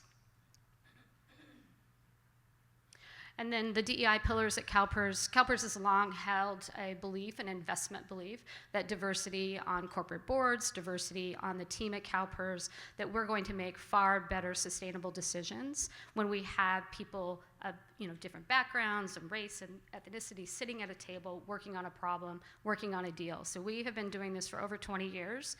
And so it's based on culture, our talent management, how we hire people, our health equity. It was mentioned that not only do we do investing of a very large portfolio, but we are the 2nd largest purchaser of healthcare beyond the federal government. So we have really a dual mission. We have the pension administration, but we have retirement and healthcare. We are fortunate in the state of California that if you're a retiree out of CalPERS or CalSTRS, you will have a healthcare option available to you. In some places that is free. California state retirees get free retiree health care after they're vested. For some of our school employees and public agencies, there is basically a stipend that they can spend. That stipend covers the majority of their health care throughout their retirement. Supplier diversity, making sure as we're procuring services, as we're working with managers, that we're taking diversity into consideration through the way that we select and hire and procure services. And then, of course, our investment side. Okay, so why don't we go ahead one more? Oh, that's back. There we go. Okay, so opportunities ahead, as I mentioned, global public equity, we see the energy transition opportunities, investing in companies, giving them capital, and we will get a bit of feedback on this because many of our counterparts have emission reduction targets in their portfolios. We've taken a completely different approach. We've said, capital has to be provided into the energy transition, and why shouldn't CalPERS be a shareholder in that? We can hold companies accountable, we can nudge, we can pull, whatever we need to do to get the portfolios better situated by the commitment that we made to be net zero by 2050. So we see opportunities there. We just signed 2 deals in that area, which we'll be communicating out to the board here in our June meetings. We're a very transparent organization, but we're a little bit shy about talking about the deals and talking about the companies we own. We're working on that. I know Alexis is nodding. And so watch for that, more of that to come. And then private markets, this, again, likely more of an interest for you. So looking at venture capital, we want to put a lot of venture capital back to work for CalPERS. We want to do more co-investing. We don't do much purely direct investing like you will see in some of the Canadian plans. Our way of direct investing is really through co-investment features. And so moving that target from 13% to 17%. So we're sitting at roughly 15% of the portfolio in private equity, but still have checks to write. And it's probably a good problem to have or a bad problem to solve, but it's really hard for us to find scale, right? The checks have to be a certain amount. So a lot of the innovation, particularly in venture capital, particularly in climate solutions, are really small checks, and we really have to work with other pension funds. We're not opposed to working with CalSTRS on some of this and co-fund these options, but the checks tend to be pretty small for us to do anything more directly. So we're usually doing those through managers. Private debt, I already mentioned, we're doing those through managers. We did try to be able to do this internally at CalPERS. We were not successful in getting that through the legislature. We wanted to make sure that the loan documents, all of the agreements between us and the companies were held private and not subject to the Public Records Act. We were not able to get that through the legislature, even though we have wonderful credit underwriters at CalPERS. So we are paying that extra bit of fee on these strategies that we frankly shouldn't be paying, but we'll take another stab at that once we get our CIO in place. And then sustainable investments, that's the $100 billion. Actually, the sustainable investment team is in Europe right now, talking to two of the funds that we just did, and those were both energy plays. They're in London, and they're heading over to Copenhagen. But I'll put a little pitch. If people want to come work at CalPERS and work on some of our sustainable investing, we are increasing the size of that team. It was a very small but mighty team in the past, but we're adding 10 new positions to that. Now, they do not have their own allocation of capital yet. That might happen, but we feel that integration within the various asset classes is much more important than separating it and making it a distinction and not holding the other asset classes accountable to it. So we've not given them their own money to run, but they're sitting alongside co-writing and co-sourcing deals for all of the asset classes. But most of this, 50%, I think, of the remaining $53 billion will be in private markets, will be in private equity. And probably a much smaller amount in private credit. Again, I talked about this. We have about 700, we actually have, this slide needs to be updated, 780,000 retirees, but I think this is just the percentage that has remained in California. I'm a little dismayed that the average pension benefit is about $3,500 a month, and people are able to survive on cost of living here in California. That's been a little bit of a surprise to me. But that's that $27 billion that continues to get paid here in the state of California throughout the various communities. So I know we don't have time, we probably do have time for questions. Is it okay to do questions? So that was more of a high-level primer, of course, and I figured there would be more questions that I could get into details, so yeah. Yeah, so, representing the King's Commissioner of the Netherlands, obviously, this is a very good benchmark that you're providing us. So the Dutch pension fund, to which I also am a member, being a Dutch civil servant, is the ABP. You probably know. I know I ABP. think you're number 5, they're number 4, around that ballpark. But there's some distinct differences that I really like to point out. So the Dutch, being champion in sustainability, they do not invest 100 million or 100 billion towards sustainability. I think that's what was being said, right? So 100 billion, the Dutch right now, I just checked it, just the day before yesterday, they announced 30 billion. Quite sizable, but not what California is doing. So I will report back to the King's Commissioner to go talk to CalPERS, because I think we should do way more. I think the Dutch should do way more than just the pathetic 30 billion. That's my message. Okay. Now. Pathetic. I got to take something home that is really gonna, impress him. This is very impressive. But I also have one remark or a question actually. In the Netherlands, everything is about the coverage ratio. I'm not sure if that's the right term. It means that moving forward, will you be able to pay the pension? So in the Netherlands, by law, pension funds have to meet 110%. If they don't, they're not allowed to raise pensions on an annual basis, which has been hurting me, being a civil servant, having to pay my bills here in California, but being paid a Dutch salary with a Dutch pension, looking forward to the future. So currently their ratio is exactly 110%. So they've been raising my pension again, that's good. what is the coverage ratio for the CalPERS members? Can you give us an idea? Yeah. Maybe it was in your presentation, but I may have missed it, so thank you.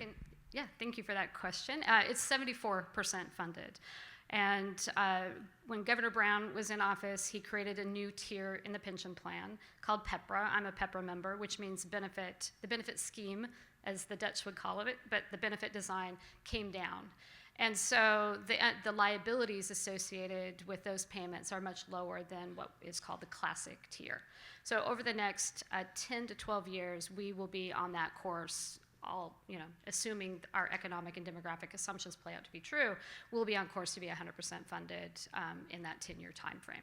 But we had to bring down the liabilities in order to afford to get to those upper funded or coverage ratios. But we're at roughly 74%. So I'm going to bring back home to the King's Commissioners good news. There's bad news that I have to tell you. Good news is that we're still, doing safe on the ratio, but we're doing bad on sustainability. And I cannot stand for it. That's what I'm going to tell them. I'll resign if this is not going to be solved soon. Thank you. Yeah.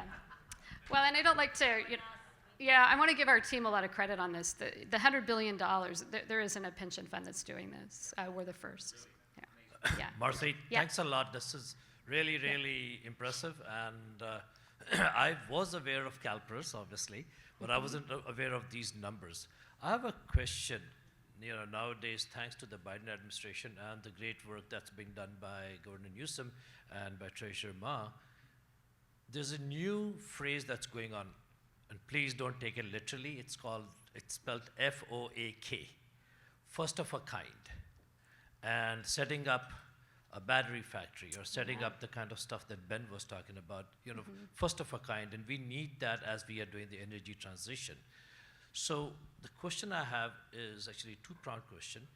Would you guys consider direct equity investments for a first-of-a-kind, let's say, setting up a gigafactory? And secondly, would you consider your equity investment, you said co-investment, alongside, let's say, grant funding from a federal agency as well as debt financing from, let's say, DOE's loan program office? Would that be considered as co-investment or co-funding, or would you need them to come along as an equity investor? Yeah, so our definition of co-investing would be co-equity investor, and we're usually sitting alongside a manager who's putting their own capital into that, into that allocation.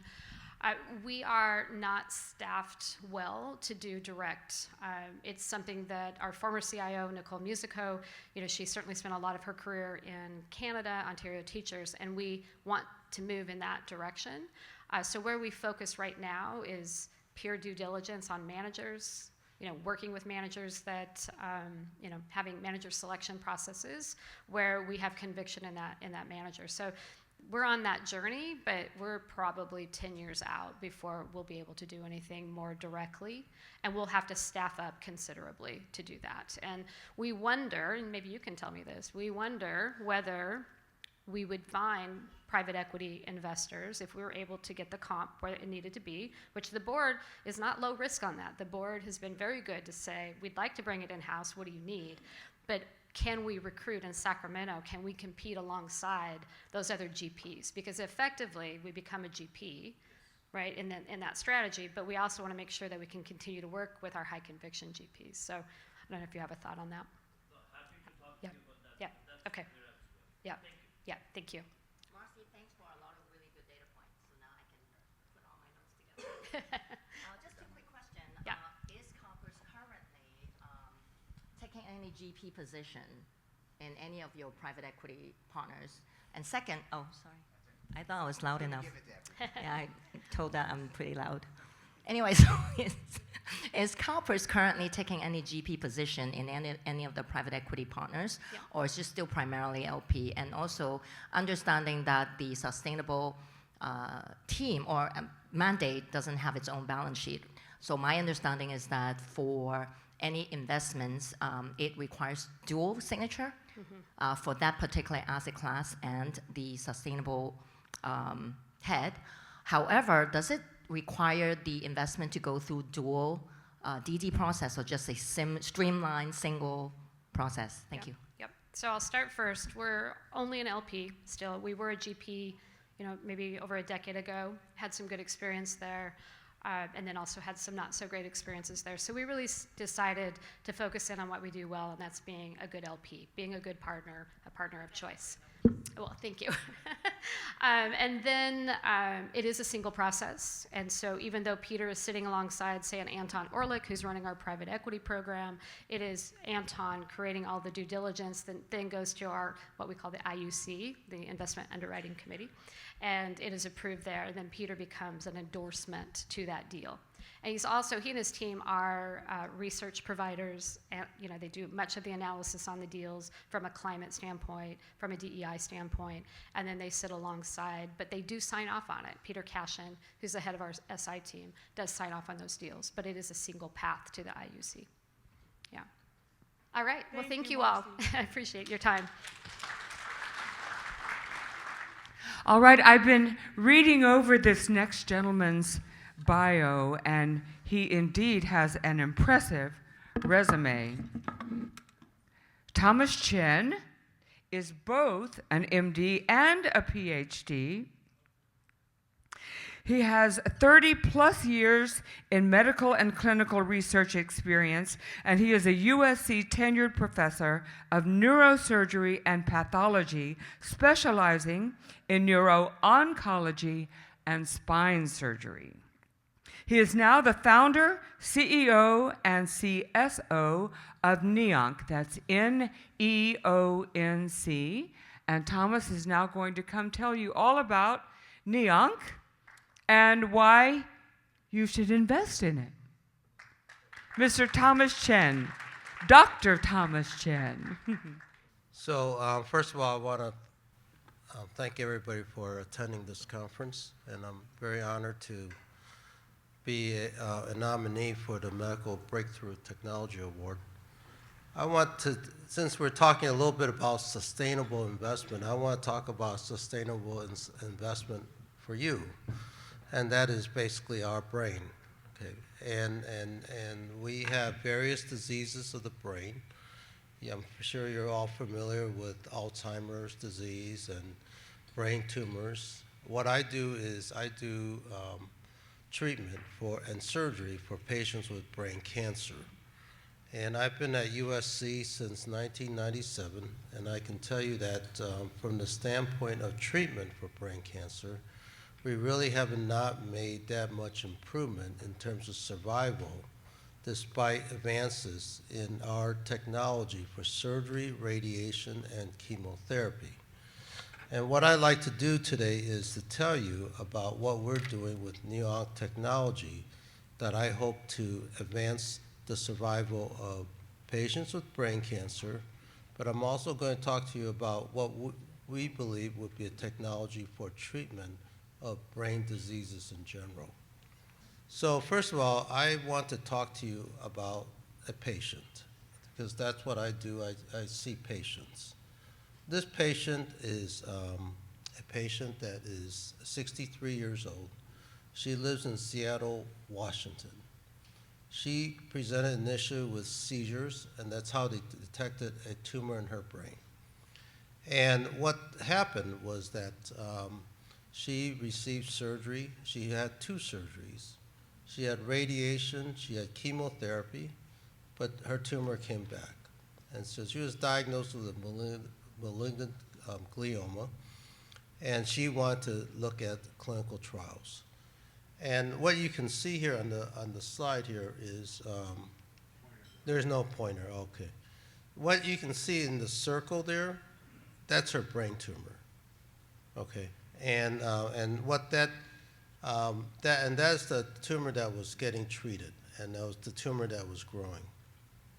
Now, what I have been talking to you about is basically problems with treating brain cancer. Why have we not done better? And one of the reasons we have not done better, probably the main reason, is that we have developed many new drugs for treating cancer, but with the brain is very different because we have something called the blood-brain barrier. The blood-brain barrier is very important for keeping out pathogens, viruses from our brain. But when you want to get a drug to the target, it prevents that from happening. And so the question is that how can we do better? And that's the basis of our company and our technology is something called intranasal delivery. Now, normally a drug is given orally or intravenously, and it goes via the bloodstream to the brain. But because of the blood-brain barrier, a lot of that drug actually doesn't get to the target. So the intranasal delivery, what we're doing is that we're not trying to get through the blood-brain barrier, we're trying to bypass it. And we bypass it via our cranial nerves. Now, in our brain, there are 12 cranial nerves. The first one is called the olfactory nerve. That's our smell nerve. And so you know when we smell something, we can take in an odor and we can process it in the brain. So what we're doing here is that we're taking a drug, we're delivering it intranasally, it goes through the olfactory nerve, and then through the olfactory nerve, then to the target. So we're bypassing the blood-brain barrier and directly delivering that drug to the brain. And that's basically the basis of what we're trying to do for our brain cancer patients. So in order to do this delivery, we have a drug, it's called NEO-100. NEO-100 has actually been used in its former variant. It's called para-alcohol. It's been used in over 1,000 patients in Brazil. We took that para-alcohol, we purified it, and then we made it under what we call GMP conditions so that patients can use it. We received a new chemical entity designation from the FDA, and then we ran a clinical trial with it. And with this clinical trial, what we did was that we ran a phase 1 clinical trial. Now, when you run a clinical trial here in the United States, you have to run a phase 1, phase 2, and a phase 3 before you can present it to the FDA to get approval. Now, what phase 1 is basically for toxicity, to show, can a patient tolerate the drug? Phase 2 is a small efficacy study to demonstrate that the drug has effectiveness. And then phase 3 is a large clinical trial where essentially you're trying to demonstrate via comparing your drug versus a control that your drug is superior. And then you go to the FDA to get approval. So our first step was to go through a phase 1 with this trial, with this drug, to see if it has toxicity. So in order to do this phase 1 trial, what we did was that we had 4 clinical sites here in the United States. We divided the patients into 12 patients.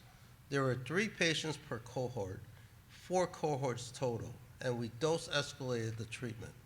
And our first goal with the phase 1 was to see how well the patients tolerated the treatment. So these patients were basically, they had a nasal nebulizer. They would be breathing up the drug to their brain for their brain cancer. And what we found was that, first of all, that this drug was very safe. The patients really did not have any toxicity with treatment. Instead of giving the drug intravenously or orally and having systemic side effects with chemotherapy, they were inhaling their drug and doing very well with it. But just as importantly, from this initial data, we found that we had survival which far exceeded what we expected. And let me show you some of our data. When a patient has a recurrent malignant glioma, their survival time is usually about 6 to 8 months. Okay. When we were doing our trial, we found that our overall survival was actually close to 16 months. And in fact, if you were able to tolerate our treatment for more than 5 months, you had about almost an 80% chance of having a long-term survivor. And when we went back and looked at the patients that had a long-term survivorship and asked them what was different about these patients, we actually discovered a biomarker. It's called IDH1 mutation. And with this idea of this biomarker, we then went to the FDA and asked the FDA if we could recruit patients with IDH1 mutations to be involved with our phase 2A clinical trial. This curve just shows you that our curve is the blue line on top, but we just want to compare how we did with overall survival rate compared to what's considered standard care with IV chemotherapy or repeat surgery. And this table we made just to show you what's different about our trial. Basically, we do not require repeat surgery. Our bone marrow is not affected. There's normal wound healing. Additional radiation is not required. We really did not have any systemic side effects. There was like no loss of hair as opposed to standard chemotherapy. And the patients were able to administer this treatment at home. Now, getting back to our patient that I talked to you about. This patient basically started on our trial, and she inhaled our treatment. And look at her tumor. I initially showed you that tumor in January 2023, and you see that white enhancing area that's shown by that circle. And basically over about 8.5 months of treatment, you see how she has had about 80% reduction in her tumor size. And the most important thing was that this patient had a very good quality of life, has a very good quality of life. Her bone marrow is not affected. She did not become neutropenic with the therapy. And she was basically able to do all the normal activities that she would have expected. And as a result, because of these promising results, NeoOnc is now doing 4 clinical trials. We have 2 trials in phase 2. We have 2 trials in phase 1. The phase 2 trials are basically our lead asset is doing a clinical trial with intranasal delivery of Neo-100, and it's for patients with malignant brain tumors. They're called grade 3s and grade 4s, and they all have IDH1 mutants. We have now recruited 10 patients. The FDA asked us to recruit a total of 25 patients, and the trial is going very well. We're also doing patients with what we call meningiomas. Meningiomas are the most common type of benign brain tumors. But like all brain tumors, they can also become malignant or atypical. This trial is for those types of patients, and we have now recruited 5 patients for this trial. And then we also have a pediatric brain cancer trial. The pediatric brain cancer trial is for kids that have brain cancer. Unfortunately for children, when they get brain cancer, it's usually in the pons or in the brain stem, so it's very difficult to treat these patients. What we want to do is give these kids a better alternative. So they're going to get a non-invasive treatment, intranasal delivery for their brain cancer. And we're working with the Pediatric Neuro-Oncology Consortium for this trial. And then the last phase 1 trial is called NEO-212. NEO-212 is basically taking the idea of bioconjugation. We're going to take a drug that we know has activity against brain cancer in vitro. We want to conjugate it, make it more available to get into the brain. And that's what NEO-212 is doing. And it's conjugating our standard care drug, temozolomide, to our lead asset, Neo-100. So all these technology that I'm talking to you about, brain delivery, drugs, they're all patented, and they're all through USC.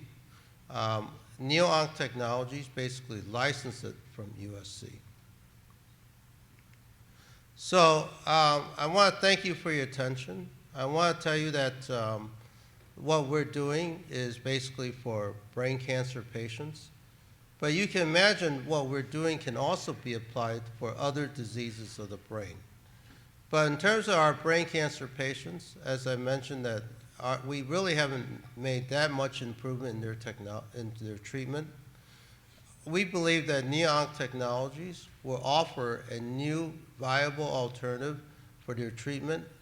It will improve their survival time, it will improve their quality of life, and that's what we are shooting for. And again, I want to thank you for your attention. Thank you.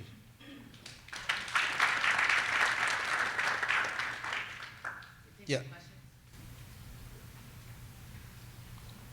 Okay. Number one, the brain is obviously kind of the most important, one of the most important parts of the body, and people don't understand. Like, You talked about seizures. How about if you have constant headaches? Like, what are some of the other symptoms that maybe there's something wrong with your brain? Yes, so I talked about, so there are, when we look at a patient when they come in with complaints about the brain, we first of all take a history. And the history basically usually centers around what kind of symptoms they have. So headaches are definitely one of them. We ask about any changes in mentation, thinking. We ask about basically any changes in neurological functions such as motor strength or changes in sensation. And then our physical examination, we look at these factors along with changes in reflexes, etc. So all these are things that we look at when we evaluate patients with neurological diseases. But with brain cancer, the symptoms that usually are most prevalent for brain cancers are 1, seizures, 2, headaches, 3, changes in neurological status such as motor strength, and 4, mentation. Most of the patients, when they come in, they're usually not bad enough that they actually have changes in mentation, but they'll say, oh, I'm not as strong on one side as I used to be, or I had an episode which was kind of funny where I sort of felt that I blanked out a little bit. So they'll have these symptoms, and sometimes they'll be very obvious, like they come in and they look like they had a stroke, or they'll come in and they'll tell you, I just had a seizure and I was unconscious for a period of time. And then you talked about before and after.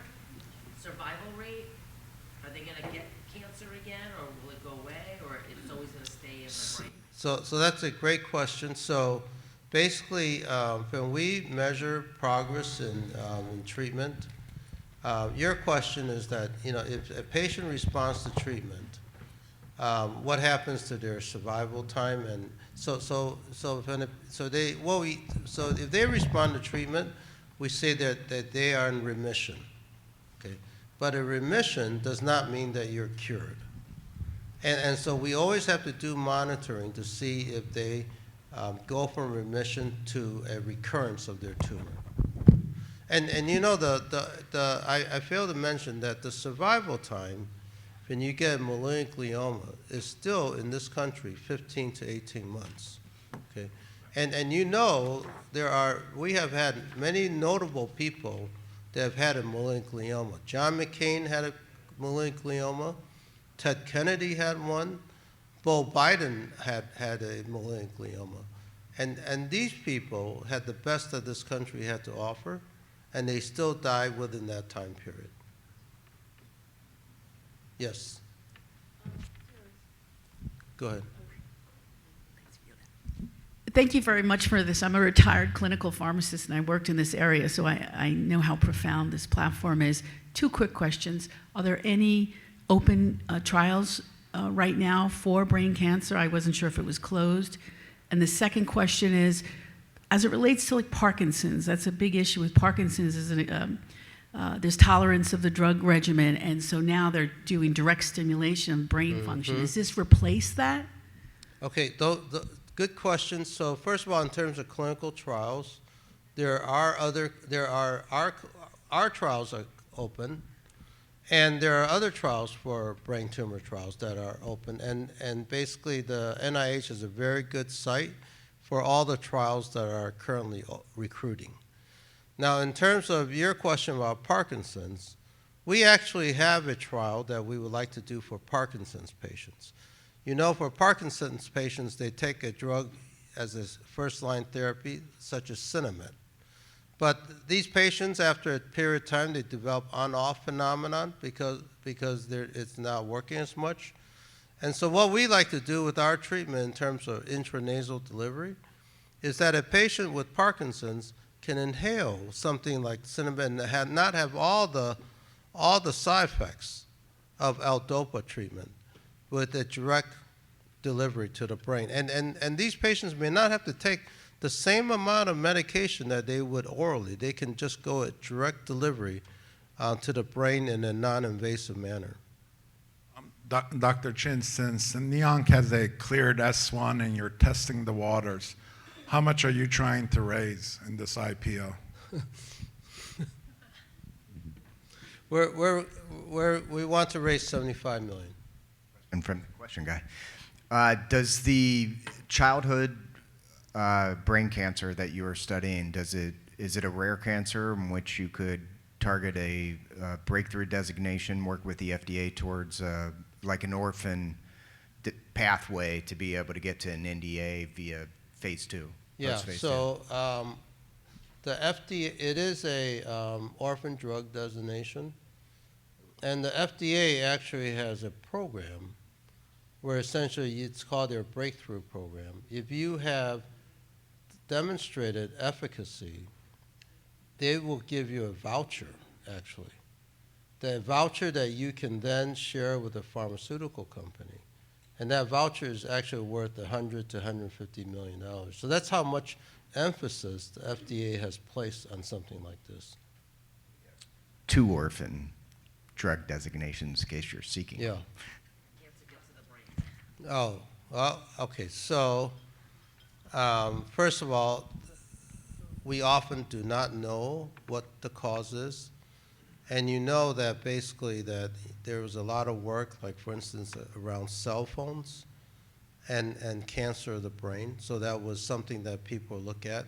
We looked at pollutants as a cause for cancer of the brain. But for the most part, our understanding from the biology of cancer development, some of it could be hereditary, some of it could be environmental, and some of it basically is just direct mutations of the normal cells. So in our brain, we basically just have 3 cells in our brain. We have a neuron, we have an astrocyte, which make up the white matter, and then we have endothelial cells that make up the blood vessels. So if a glioma that we're treating is basically a mutation in the astrocyte. And from that mutation, then it forms into a cancer. And that's how we get a cancer that can be a glioma, or it can become the worst type of glioblastoma. How about stress? Stress? We have none of that. What can I say about stress? Actually, I didn't talk about it in my presentation. I wouldn't say stress is a cause for cancer, but our drug that we're doing, the Neo 100, it actually works on a mechanism of stress, and it's called ER stress. Okay, and what happens with a drug that can induce ER stress? It acts on a tumor cell and induces more stress on the tumor cell. And if it does that, it can kick that tumor cell from normal functioning to basically apoptosis or cell death. And so it's sort of like a patient that's got a psychiatric disorder, and you place more stress on them and you kick them over the edge. And that's how you end up inducing apoptosis or cell death on them. Thank you, Dr. Chen, so much. Neonk, everybody. One last very exciting panel for you. This is the Google panel discussion, and included in this panel are Adam Motawala, who is a product manager, and Connie Atwater, who is a Google engineer. Make your way to the stage, Adam and Connie. Hey everyone, how's it going? We've been sitting for a while, so why don't we take 30 seconds to stand up, stretch a little. You know, let's stretch. Don't want you to fall asleep. And then introduce yourself to the person next to you and say hello and say, you know, let's network a little.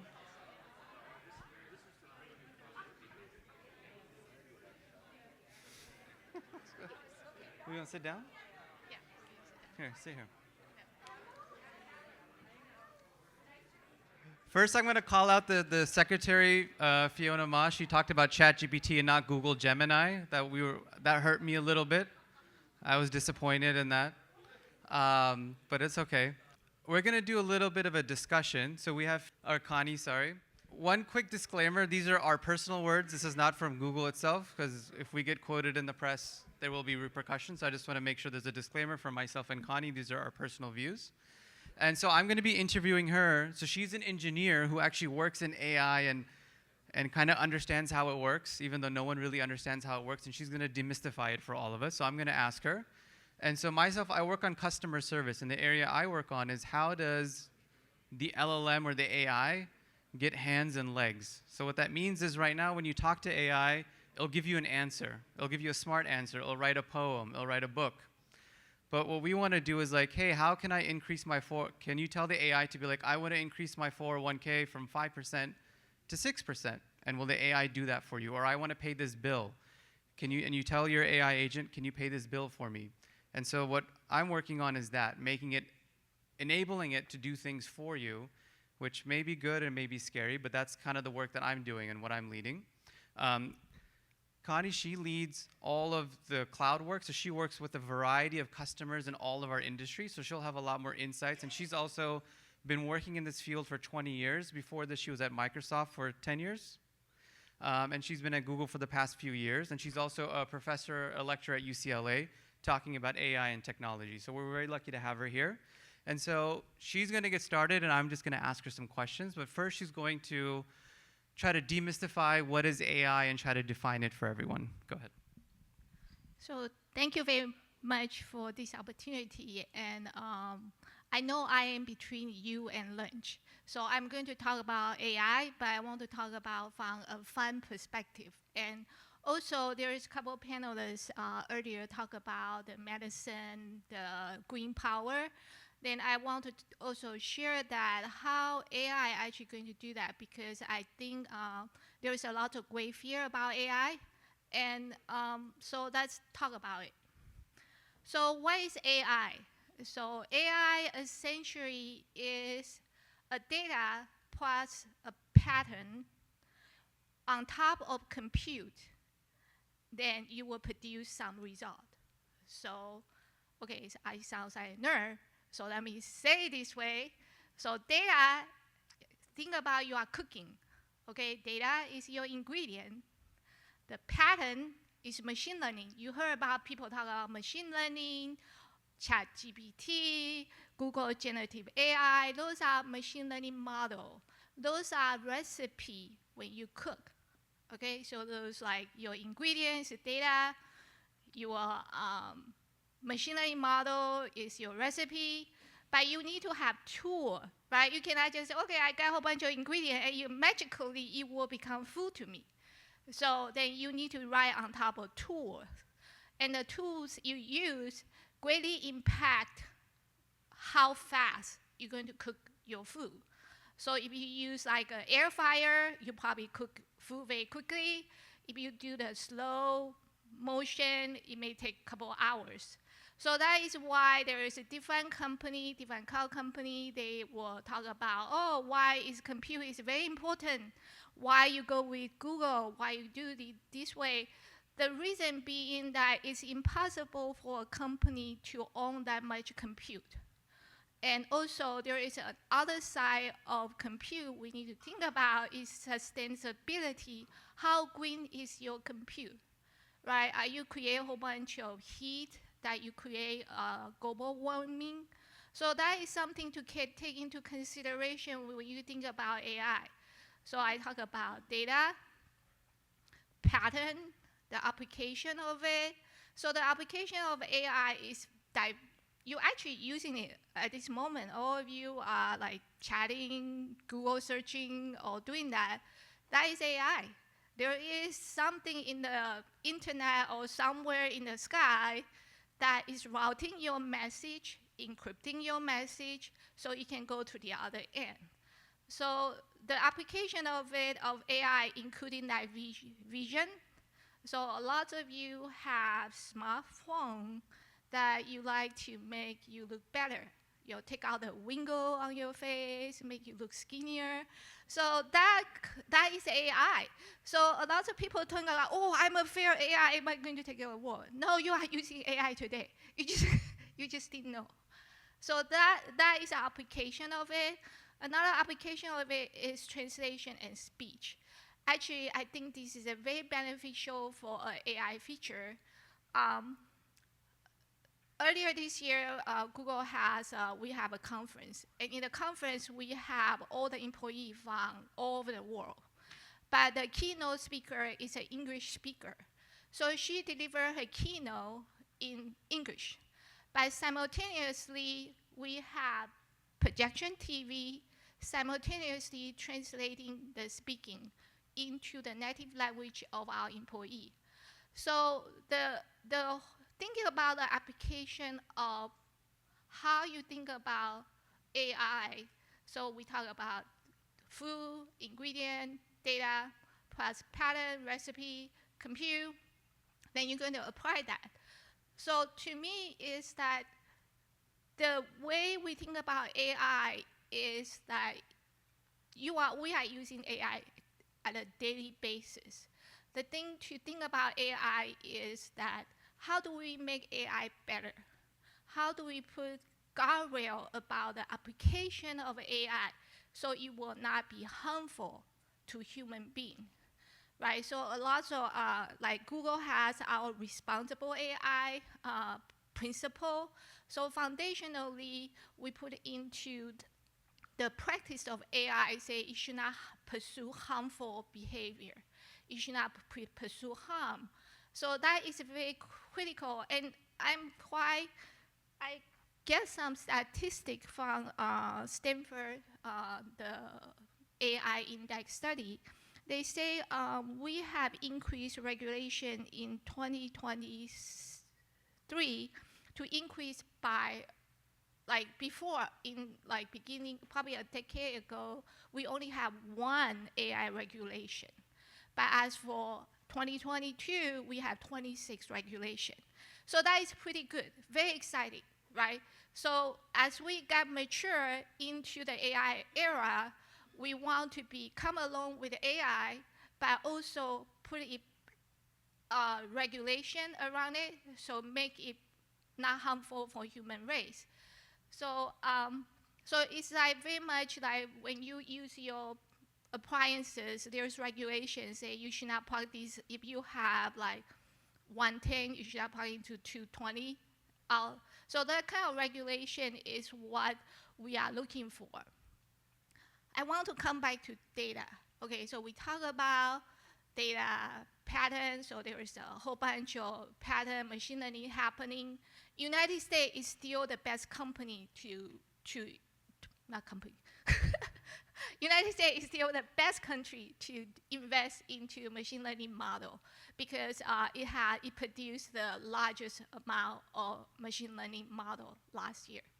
So we have the data, then we have model, then we have application. So let me come back to data because I'm really happy that Fiona, she just mentioned right earlier, talk about why California. Because California is very diversified, right?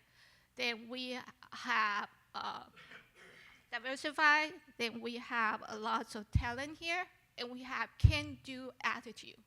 So why diversify is very important in data in the AI era, because if the data is skewed, your machine learning prediction will be skewed. It's just like if you put, say, imagine you guys are drinking water. So if the water, I put some color into it, like I put a food color, pink color to it, what will happen? If you do not add other color of water, it will stay pink. So that's exactly why diversify is very important to the AI development. And that's why I think California has stayed in a very good state to have a lot of AI development because the culture is very diversified here. We have people coming from all kind of background, all kind of age, all kind of education background. So that will enrich that whole AI development. So, yeah. So, Adam has a question. So I wanted to ask a question as well. Thank you for that. So there's a lot of hype around AI, like so AI is going to change this or it's changing that. Interesting about Connie, she works with all of our clients. So she works with all the enterprises that use Google. So from your perspective there, like from the clients and the industries that you serve, how are people actually using AI and how are they actually benefiting from it, or is it just a hype cycle? Well, I would say it's a cautious perceive forward. Okay, it is a real thing. Okay, there is customer that the project I'm working on, AIs come alongside with your productivity. That is the most common use case. Productivity, like, okay, instead of having people do like customer service, I know you hate to talk to an AI, but if you make the AI smarter, you will like to talk to the AI. So customer services is a very common use case. Also, a lot of legal customer, say all like citizen compliances. Imagine that in the past, if you want to discover information and you have like 10 boxes, banker box of documents to read through, how long is it going to take? Maybe 2 weeks? But if you're using AI, that kind of capability, you can get all the document and like Google generative AI, it can provide summary to you. So imagine you can quickly arrive at your goal very quickly. Same thing, we just have a doctor talk about the trial, right? We just came out from a pandemic. Imagine if it take us 4 years, 5 years to come out with a vaccine. Imagine how much people are going to die from COVID. If we do not have the supercomputer, we do not have the AI advancement. So use it properly can be very helpful. Cool. The other question I wanted to have is like, so if someone here coming from different countries, different funds, different sectors, like how do they get started with it? Fear not. So there's a lot of AI enablement classes. Okay, so just for Google, we just release a whole bunch of classes for free. And if you are very interested, I am actually hosting a 4-part series on data to AI at Google office in Irvine. So you are welcome to do that or to sign up. So to get started is have the curiosity, right? So curiosity, sometimes when we see a stranger, we are afraid of them or something strange. But if you understand that where they come from, how do I use it, actually will disarm you to understand how it is. So first of all, have the curiosity. Secondly, reach out to all these free classes, then you can join and you can sign up. Then have question the classes. I also always encourage my students to question what I'm saying, because the reason you question what I'm saying is the same thing how machine learning learn. So machine learning go take data, it go to machine learning, and it formulates some opinion. But the opinion need to make some judgment on it. That's where human being come from. Like, okay, well, I thought sky is always blue. Maybe that's not the case. But if all your data feed to your computer or the machine learning model says sky is blue, the machine learning doesn't know that sky can be dark or navy blue at nighttime. So that is why have your curiosity, go take the classes, or reach out to people who know AI and have a very, interesting and fun conversation about it and feedback the loop. And that will make AI better. What scares you about AI? What scares me about AI, actually, bad programmer. I am a software developer for over a couple of decades. So it's like if a person doesn't have the awareness and they program something bad into the system, that can be bad. Another thing is, and that's where the regulation and governance coming from. So all the, like in Google, we have something called responsible AI. We have the policy. And also generative AI, the one you think about ChatGPT and all that, the reason they call generative AI is they take your conversation and they generate some thought or some output for you. So something very critical that we are building at Google is that we use generative AI to assist the coding. So what that means is that if the programmer go haywire, go bizarre or something about it, when we do the code checking into the system, you could have regulation, safeguard against it. So then that will help to make it better. So to me, it's like the human factor, the person creating the program, and regulation probably will make it much better. Yeah. You want to take some questions? Yeah. So we would like to just open it up for some questions, and I will have the right to refuse if we feel like the question is not a good question. So just giving you that warning. Just a quick question. Where you mentioned AI classes, where would we go for those AI classes? Online, on campus? Yeah. So online classes, if you do Google search, there's a whole bunch of free classes. If you have, say, for example, you work in a company, if you work with Google, you have a representative, there are classes you can take for free. I also co-created a class in Coursera. So Coursera have a whole bunch of free classes. And so we launched the data and AI classes in April this year, and those are free. And just so you know, when you first take it, you will feel like you are a different planet. That's normal, okay? Because that's how I learned AI, like, okay, people talking bizarre, but I will keep going. The can-do attitude that Fiona referred to. Go ahead. Thanks for your presentation. You mentioned, you gave an example of how, as you guys were having a presentation, you had a simultaneous live translation. Google Translate is the butt of a lot of jokes, of course, but having said that, I'm just curious, how many languages could an AI simultaneously translate with the technology that you have now? So the simultaneously depends on the compute power. Okay, so if we have a lot of computers simultaneously, the text is going to, the speech is going to the translator, and you can simultaneously spit out many of them. So I do not have a benchmark like how many of them, but in that event we have 3. So maybe we just pick 3. It's not because the limitation is 3. It's just we pick 3. And imagine the translation power, because most of us are afraid of somebody who doesn't speak our languages because we don't understand.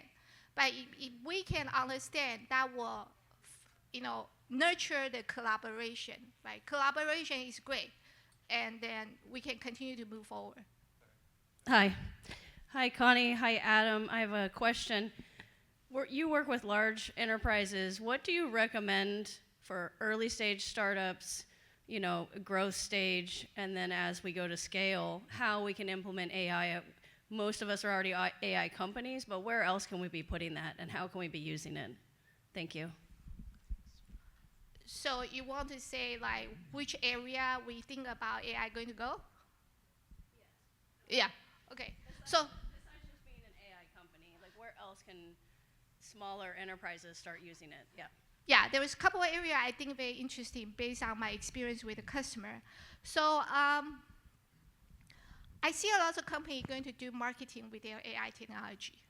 So a lot of people, so since this is investment form, so just know most of you are sitting at gold mine. And what's your gold mine is your data. So there is this huge notion that coming about, there is something called data clean room. So what essentially data clean room is, I have some data, you have some data, but I want to create opportunity to create a data product. So data product essentially is saying that I have some data, you have some data. Maybe we marry our data, you will make everything better, right? I know the address, you know the phone number, we can go find the person. So, but security is very critical around clean room, because I don't want to give out my secret sauce, nor you want to give out that. So data clean room is something very, because in the past 2 years, I have like at least 3 different companies want to do that. So I'm in the process to do that. Another one is marketing segmentation. So say, for example, all of you actually sell something, right? Either you are selling your services, selling a product, selling your technology or some sort. So how do you know who to target? How to target them? Like, we have whole generation of people, they have different value system. So that is something very critical. I see a lot of people do that. Another thing I think is going to catch on is the AI assist robotic or like patient care. So the thing about it is that we have more and more people will enter into the we will have more older people than younger people in the future. So we just ran out of people to take care of like elder and senior person and make sure they don't fall or they take their medicine properly. So AI can help that. So I hope that answers your question.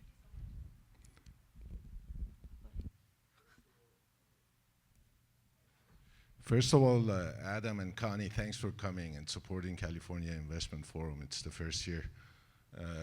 I had a question. As an investor, I mean, you look at AI, and you want to compare different AIs, you know, Gemini, ChatGPT. I mean, it's just so many different versions and variations. What do you look for? What are some of the criteria that investors would look for from risk standpoint, rewards?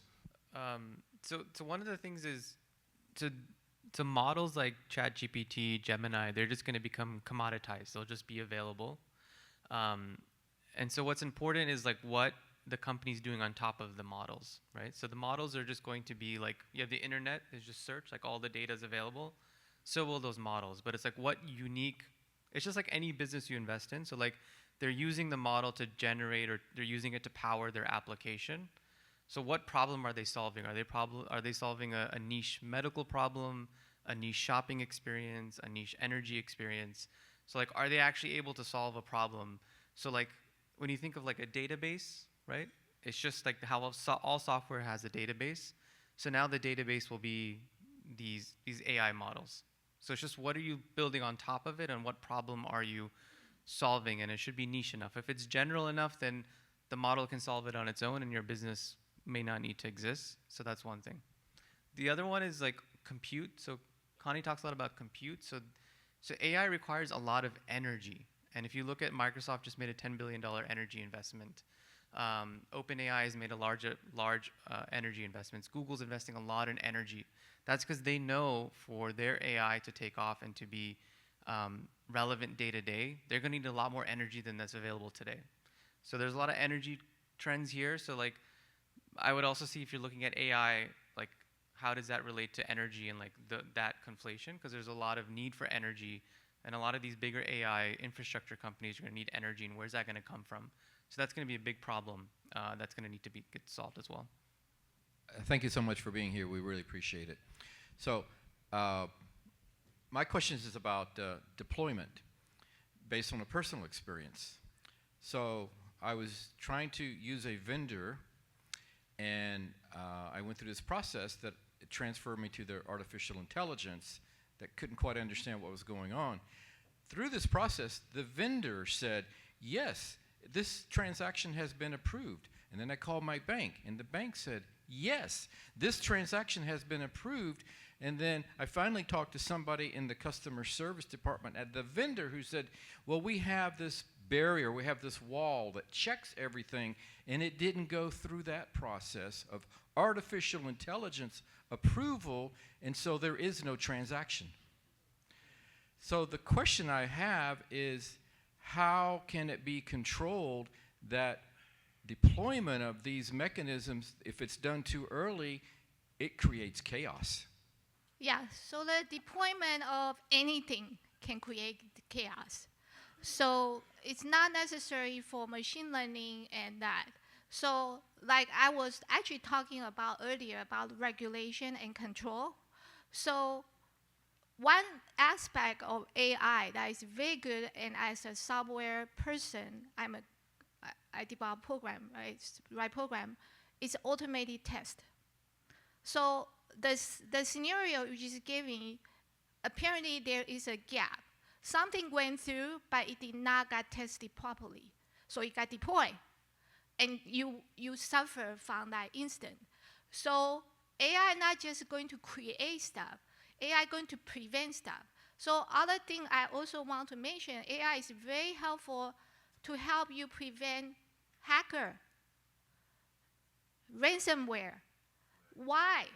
Because you can outrun the people try to hack you. It's going to be like who has, who can run faster, and then that's why the gentleman say which company to invest in. You want to invest in a company that have enough compute power, because hackers are going to use compute to do that. But if they have no access to the compute, they could not outrun you. So the computing security, the cybersecurity game, is not about you not going to get hacked. It's like, can you outrun your hacker? And so thank you for raising that question, because that gives an illustration about AI can help you secure your practice, and better deployment for testing will help you suffer less from this kind of deployment. I hope that helped. Thank you, Adam and Connie, for coming today. I've learned a lot about AI. My name is Julia. My background, I'm working on help the small business owners on the recruiting service. Also, we provide HR consultation. I want to ask you, a lot of people worry about, firstly, I think like Google is kind of top tier company, how much AI they use, try to using on their hiring process. On the other side, a lot of people, they worry about so many jobs going to be covered by AI. So do you think what's the trends for AI on considered effect on the employment in the future? Thank you. Okay. About how much money Google spend on AI, I cannot comment that, because that's confidential information. We cannot comment that. Yeah. Yeah, it's above my rank. Another thing, I get this question all the time. AI going to replace everybody's job? No. Did you remember you received a paper mail long time ago? The email replace your paper mail? You still need paper to sign, right? So what AI going to do is forcing people to reskill. Okay, so that is what's happening. So if people don't want to reskill, your job maybe got replaced because you are not growing. So that's why the people ask me, how do you get into AI? Be curious, be hungry to learn about it. So yeah, maybe there's job got replaced, but if people reskill, they can get into it. So. I think we should go eat. Can I ask? Off the hook. You are exactly right. Good instincts. We have a delicious lunch calling our name. But before we go, I want to introduce someone to you. We have a very distinguished guest in our midst. Scotty Mullen is a very premier Hollywood screenwriter and casting director, and he will also be writing the new Knight Rider movie script based on the hit TV show Knight Rider, which also included Kit the Talking Car and was syndicated in over 200 countries. So for any of you who are interested in film financing, Scotty, stand up and say hello so everybody knows who you are. Go introduce yourself to Scotty at lunch and make yourself known to him. All right, we are officially dismissed for lunch.